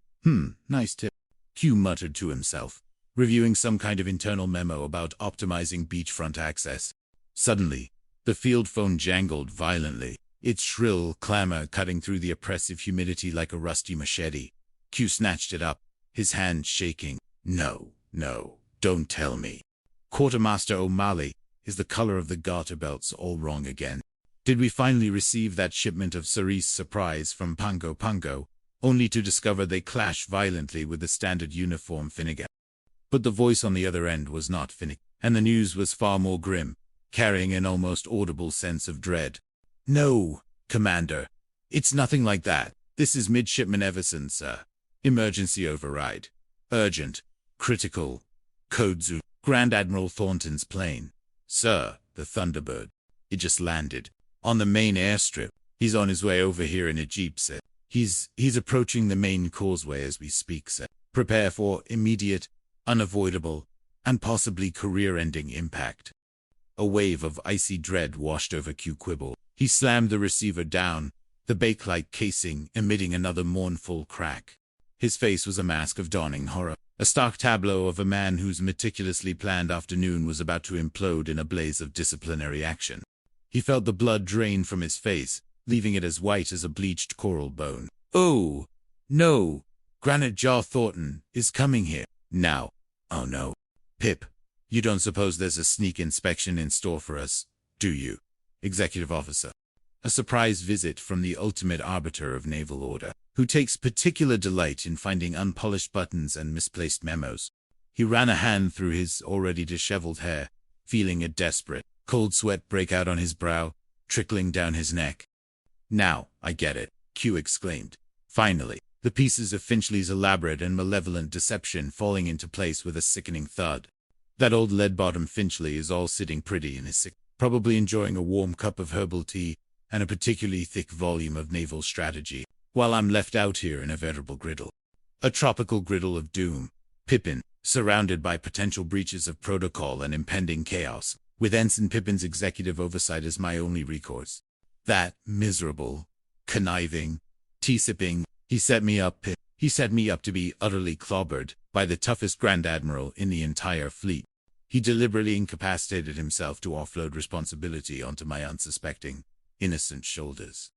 Pippin, as always, was completely lost, his earnest face a picture of utter incomprehension. But, Commander Quibble, sir, I don't understand. All the Admiral Finchley wanted to do was to recuperate, sir, to perhaps collect his thoughts regarding future strategic planning for the coconut crab population. So, he mentioned a pressing need for a full census. Commander, recuperate, collect thoughts, piffle, and poppycock. Pip, Q Quibble practically shrieked, his composure crumbling into a fine dust around his feet. He wanted to set me up for certain ignominy, for professional ruin, girly. He then pointed dramatically towards the outer office door, from which muffled sounds of tinny music and raucous laughter were beginning to drift, carried on the humid breeze, now much louder and more discernible. We got work to do. Ensign, get out of here and get out of that rather flamboyant suit you're wearing. Yeah, you better put something else on. We wouldn't want anyone seeing you out of here looking like a particularly cheerful parrot. Pip, now, come on. We'll get this place unmessy, unback. We got work to do. Give me that ledger, you nincompoop, and start furiously scribbling gibberish on it. To look busy, create the illusion of profound, disciplined productivity. Pip. Meanwhile, down on the beach, the impromptu luau was in full, glorious, and completely unauthorized swing. The Sea Hound crew and a boisterous contingent of local villagers, persuaded by Vinny Rizzo's unparalleled diplomatic talents and several cases of medicinal rum from the mysteriously stores were dancing and singing to the tinny sounds of Rhythm Riley's portable gramophone, its scratchy needles spitting out an approximation of tropical music. Sparks, Sterling, momentarily abandoning his concern for Nurse Wilson, was attempting to teach a particularly enthusiastic locale a complicated dance step, much to the amusement of both. "Oh, Commander!" Vinny Rizzo exclaimed, spotting Q Quibble approaching, his face a storm cloud of escalating panic.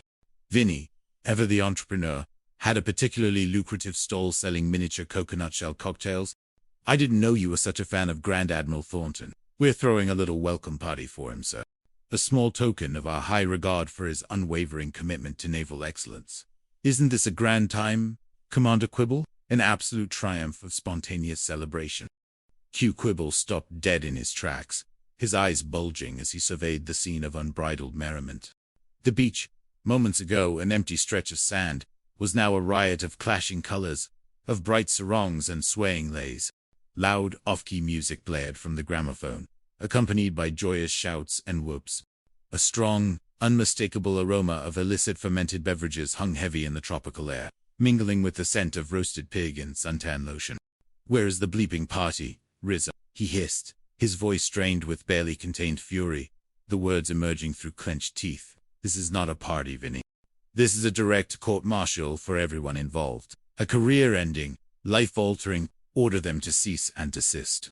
I need you to dismantle this entire enterprise immediately. I'll tear you, limb from limb, Vinny, with my bare hands. I'll personally decommission your naval career one stripe at a time. Get rid of these hooligan hula. Order them to return to their regular civilian attire. Wiggle your blues away. My foot. This is a naval installation, Vinny, a military stronghold, not a resort for wayward beat. Throw them off. Throw them off this blessed island before the Grand Admiral sees it and has us all strung up by our bootstraps." Vinny, taken aback by Q's sudden, dramatic, and intensely terrifying change of demeanor, held up his hands in a gesture of placate, his earlier triumph now dissolving into a palpable fear. "Oh, I'm sorry, Commander. 1,000 apologies." My error was one of enthusiastic misinterpretation. Are you, by some chance, the first dancer of the house? Forgive my presumption. Commander, please, pick one out. Sir, we've got a selection of tropical delights for all tastes and preferences. Vinny gestured towards the still swaying local performers, his eyes darting nervously. Q Quibble's face turned a magnificent shade of puce, a color that had never before been seen on Bumfuzzle at all, reflecting the explosive combination of fear, anger, and utter soul-crushing. "Rizzo, I'm going to turn you inside out for this, you incorrigible buffoon. What do I do? What do I do to rectify this catastrophic breach of protocol? Turn off that music, immediately. The party's over. I mean it, immediately. Disassemble, evacuate. Cease and desist all revelry. You insubordinate scoundrel, do you have any idea what you've done?" Vinny, finally realizing the true gravity of the situation, and recognizing the genuine terror in Q's eyes, stammered, "But, Commander Quibble, sir, in your office, you gave me a magic word. A direct order, sir. You said full speed ahead, and then added, 'To the moon, Commander.' I took that as unequivocal permission for a general recreational initiative." "Oh, I did I?" Q Quibble snarled, his eyes narrowed to slits of cold fury, resembling a trapped, enraged ferret. "Well, Rizzo, let me give you another magic word. A truly potent, terrifying, and utterly damning magic word. It's spelled Grand Admiral Granite Jaw Thornton, that is. And he's on his way here right now, currently navigating the main causeway, to deliver a full blitz inspection and spectrum analysis of this entire miserable excuse for a base. Yes, Rizzo, a personal, highly detailed, and merciless investigation of every single infraction. Yeah, and to see all the responsible skippers clapped in irons, with their careers utterly dismantled, including your very own beloved acting base commander. Now, come on, all of you, immediately. Let's move this entire catastrophe out of here, and fast, I tell you. Move it, Get it out of here before our distinguished visitor arrives and discovers this monument to anarchy.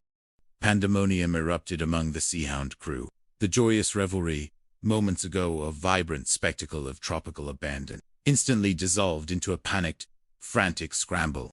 Sarongs were shed with alarming speed, leis discarded like hot potatoes, and hastily erected stalls were torn down with frantic, desperate speed. The portable gramophone was silenced with a screech of feedback, and the rhythmic drumming ceased abruptly. The local performers, sensing a sudden and very military shift in atmosphere, melted away into the surrounding jungle with an almost supernatural swiftness, their brightly colored attire disappearing into the lush green like startled communities. "Hey, Cog Coleman, you take those pineapple jugs home now," one of the younger seamen yelled, clearly referring to the illicit hoach that had been flowing freely. "Hide them deep in the jungle, deep where no admiral may find them." "Not now, Simon. I'm a little busy trying to salvage this gramophone," Cog replied, already covered in sawdust, torn fabric, and a fresh sheen of engine grease. "It's a delicate instrument, seaman, unlike this entire base." "Hey, Commander Quibble, sir. The Grand Admiral's jeep is coming. I can hear it." A formidable rumbling of impending doom, shouted Sparks Sterling, pointing a trembling finger towards the main causeway, where a distinctive plume of dust indicated an approaching vehicle, moving with alarming speed. "Hold me, Commander, for Neptune's sake. Hold me. He'll jump the torpedoes for sure, sir, just to get here faster." His thirst for inspection knows no bounds. "Sparks, get these magnificent, yet utterly compromising, entertainers out of here quick," Q Quibble yelled, pointing at the last few straggling local performers, who, through some navigational oversight, hadn't quite managed to disappear into the jungle. "Come on, but where, Commander? Where shall we put them?" "There's nowhere safe on this cursed atoll," Sparks replied, desperate. "Anywhere, Sparks. I mean it, anywhere.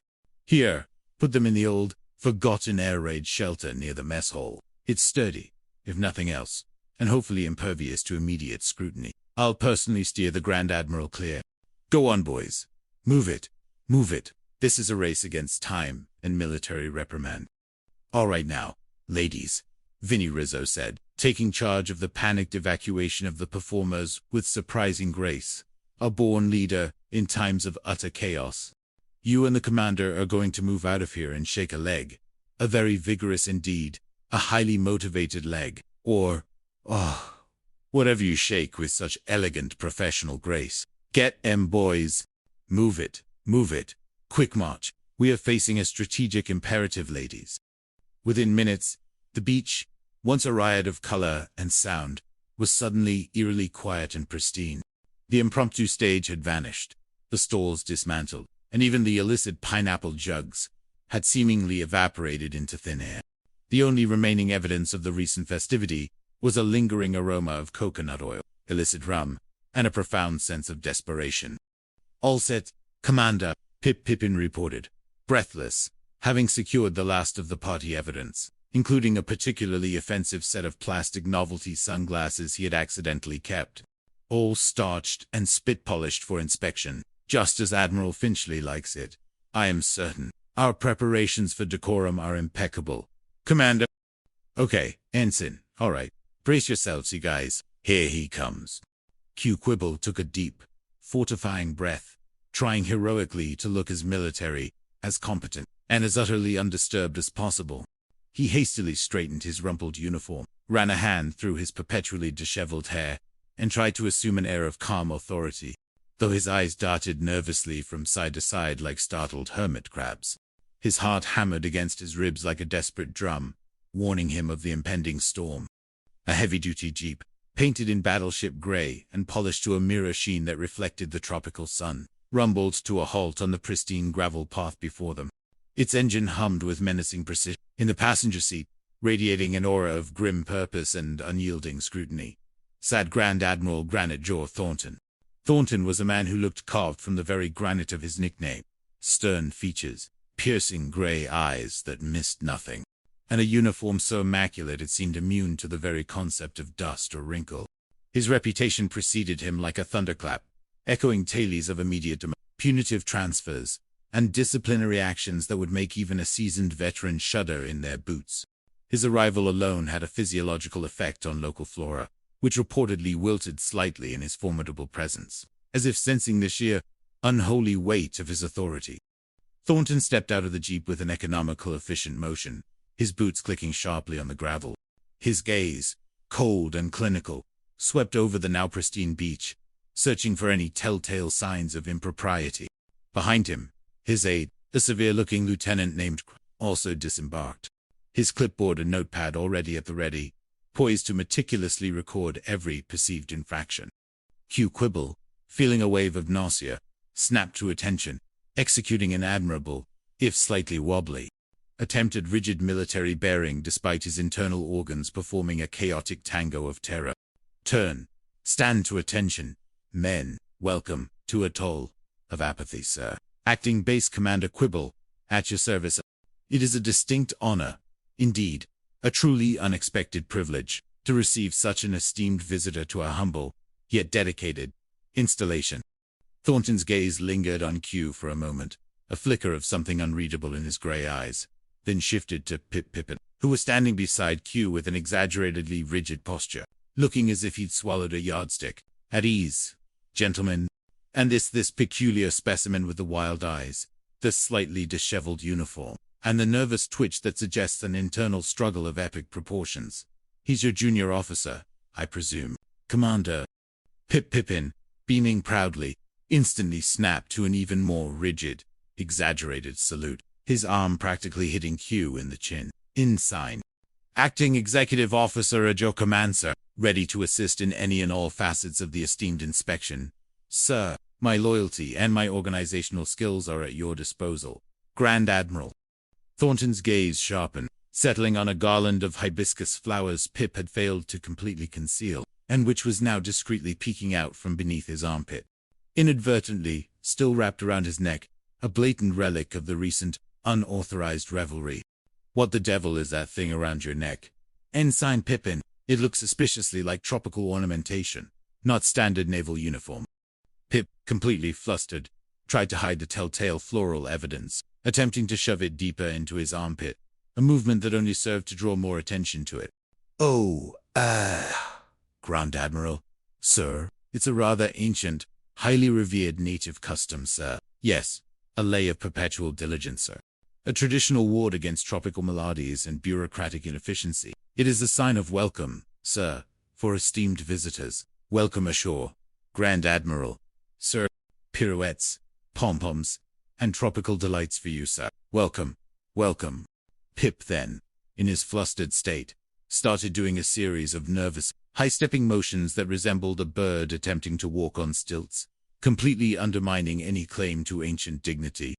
Thornton narrowed his eyes, clearly unimpressed and growing increasingly irritated. Will you stop that gibberish? Ensign Pippin. It sounds less like a native custom, and more like you're attempting a theatrical presentation of tropical flora. Commander Quibble, if you please, ensure your officers maintain some semblance of dignified silence. Let's get down to business. I understand Admiral Finchley is indisposed. A sudden onset of illness.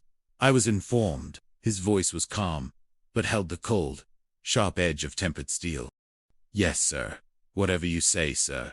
Right away, sir. Grand Admiral, Q Quibble replied, forcing a bright, earnest smile that didn't quite reach his panicked eyes, which darted nervously towards Pip and his floral appendage. I heard when you landed, Grand Admiral, that Admiral Finchley was indeed in the sick bay. A most regrettable and sudden incapacitation, sir. A rapid and overwhelming case of, well, tropical malady Z7. I believe the medical staff have designated it a rare and highly virulent form of profound indisposition. Quite a debilitating affliction, Grand Admiral, preventing any and all administrative functions. Thornton's eyes, however, held no hint of sympathy, only an unblinking, assessing gaze. Oh, that's right. Commander. Well, I shall pay my respects to him first. It is, after all, my duty to ensure the welfare of my senior officers, regardless of their perceived afflictions. And then we get on with the inspection of this base. I trust you are maintaining impeccable standards of naval discipline, Commander, the cleanliness, the order, the absolute adherence to regulation. Q. Quibble gulped. The very thought of Thornton seeing Finchley in his elaborate sick being a fresh nightmare to add to the morning's growing list of catastrophes. Yes, sir. You can count on it, sir. Impeccable. Grand Admiral. The very paragon of disciplined naval operations. Men. You heard the Grand Admiral. Report to your stations at once, pronto, and remove any lingering evidence of unauthorized social gatherings. If you please, right this way. Sir, I will personally escort you, sir. It is our distinct honor and privilege to conduct you through our immaculate facilities. Q gestured frantically for the crew members, who were still lingering on the periphery of the main compound, desperately attempting to appear busy, to disappear with utmost stealth and alacrity. Back in Finchley's office, sick B, an oasis of feigned illness and simmering resentment, Finnegan, O'Malley, and Corporal Chirpington hovered over the Admiral, who was still artfully playing the role of a dying man. Eustace Everson stood nervously by the door, occasionally peering out into the corridor. Here comes the Grand Admiral, sir. He's on his way over here to see you now. Eustace whispered urgently, his voice practically vibrating with tension, his face pressed against the small window in the door.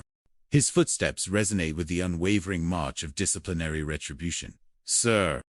Finchley, pulling the threadbare blanket further up to his chin, smirked, a flicker of malevolent triumph in his eyes. Yes, I know that, Eustace, my dear Now we begin the next stage of our strategic maneuver, the exquisite unmasking of Quibble's true incompetence. But this is incredible. O'Malley, I never saw Quibble, and his irregular insubordinates move so fast, a truly unprecedented feat of disciplinary application, even if temporarily effective. Finnegan, however, suddenly blanched, his ginger beard twitching nervously. Those local performers are still trapped in the old, forgotten air raid shelter near the mess hall. We barely crammed them in there, sir, right before Grand Admiral Thornton's arrival. They are currently consuming the emergency biscuit rations, Admiral, and singing rather loudly. Finchley, undisturbed by the revelation, merely waved a dismissive hand, a gesture of grand indifference. That's a perfect place for them. O'Malley, my dear quartermaster, an ideal containment unit for inconvenient truths. Think of it, when I tipped off the Grand Admiral, a moment of calculated, devastating revelation. Quibble's career is going up in smoke. A base commander harboring half-naked entertainers in a designated emergency shelter during a time of war. The utter professional ruin. The unadulterated scandal that will echo throughout the entire fleet. He chuckled, a dry, raspy sound that spoke of imminent, absolute triumph and a well-deserved, vicarious vengeance. Just then, Lieutenant Nurse Ophelia Wilson, whose sharp curiosity about Finchley's supposed illness and Commander Quibble's true predicament had been steadily piqued throughout the morning, strode purposefully into Finchley's office. She moved with an efficient grace, her starched uniform rustling faintly. Oh, Admiral, sir, I heard your pronouncements from the main hall. Are you in dire strait? Are you sinking under the weight of some grave illness? Admiral Finchley, she held a small bag, from which emanated a faint, unsettling aroma. And those foul yellow eggs you requested, sir. I'm still waiting for a proper requisition form to order them, Admiral. I require correct military documentation before dispensing such unconventional nutritional supplements. She then glanced pointedly at Eustace, her expression one of growing suspicion, clearly aware that the midshipman was involved in some sort of deception. And Midshipman Everson, are you certain Commander Quibble couldn't go swimming earlier? Simply because some Grand Admiral arrived on base unannounced. It seems a rather convenient excuse. Finchley, caught completely off guard by Nurse Wilson's sudden and inconvenient presence, suddenly remembered his earlier, forgotten plan involving her being a witness to Quibble's disgrace. He frowned, momentarily annoyed by her perceptiveness and the unfortunate timing. I know he arrived, Nurse Wilson. He arrived with the speed of an angry barracuda. No, he's on his way over here. Eustace, you nincompoop, get her out of here. Now, immediately, get her out of the way. Commander Quibble will be here any second, and our delicate charade cannot be compromised by yet incredibly attractive female personnel. Come to your place, nurse. Eustace stammered, his eyes wide with passion.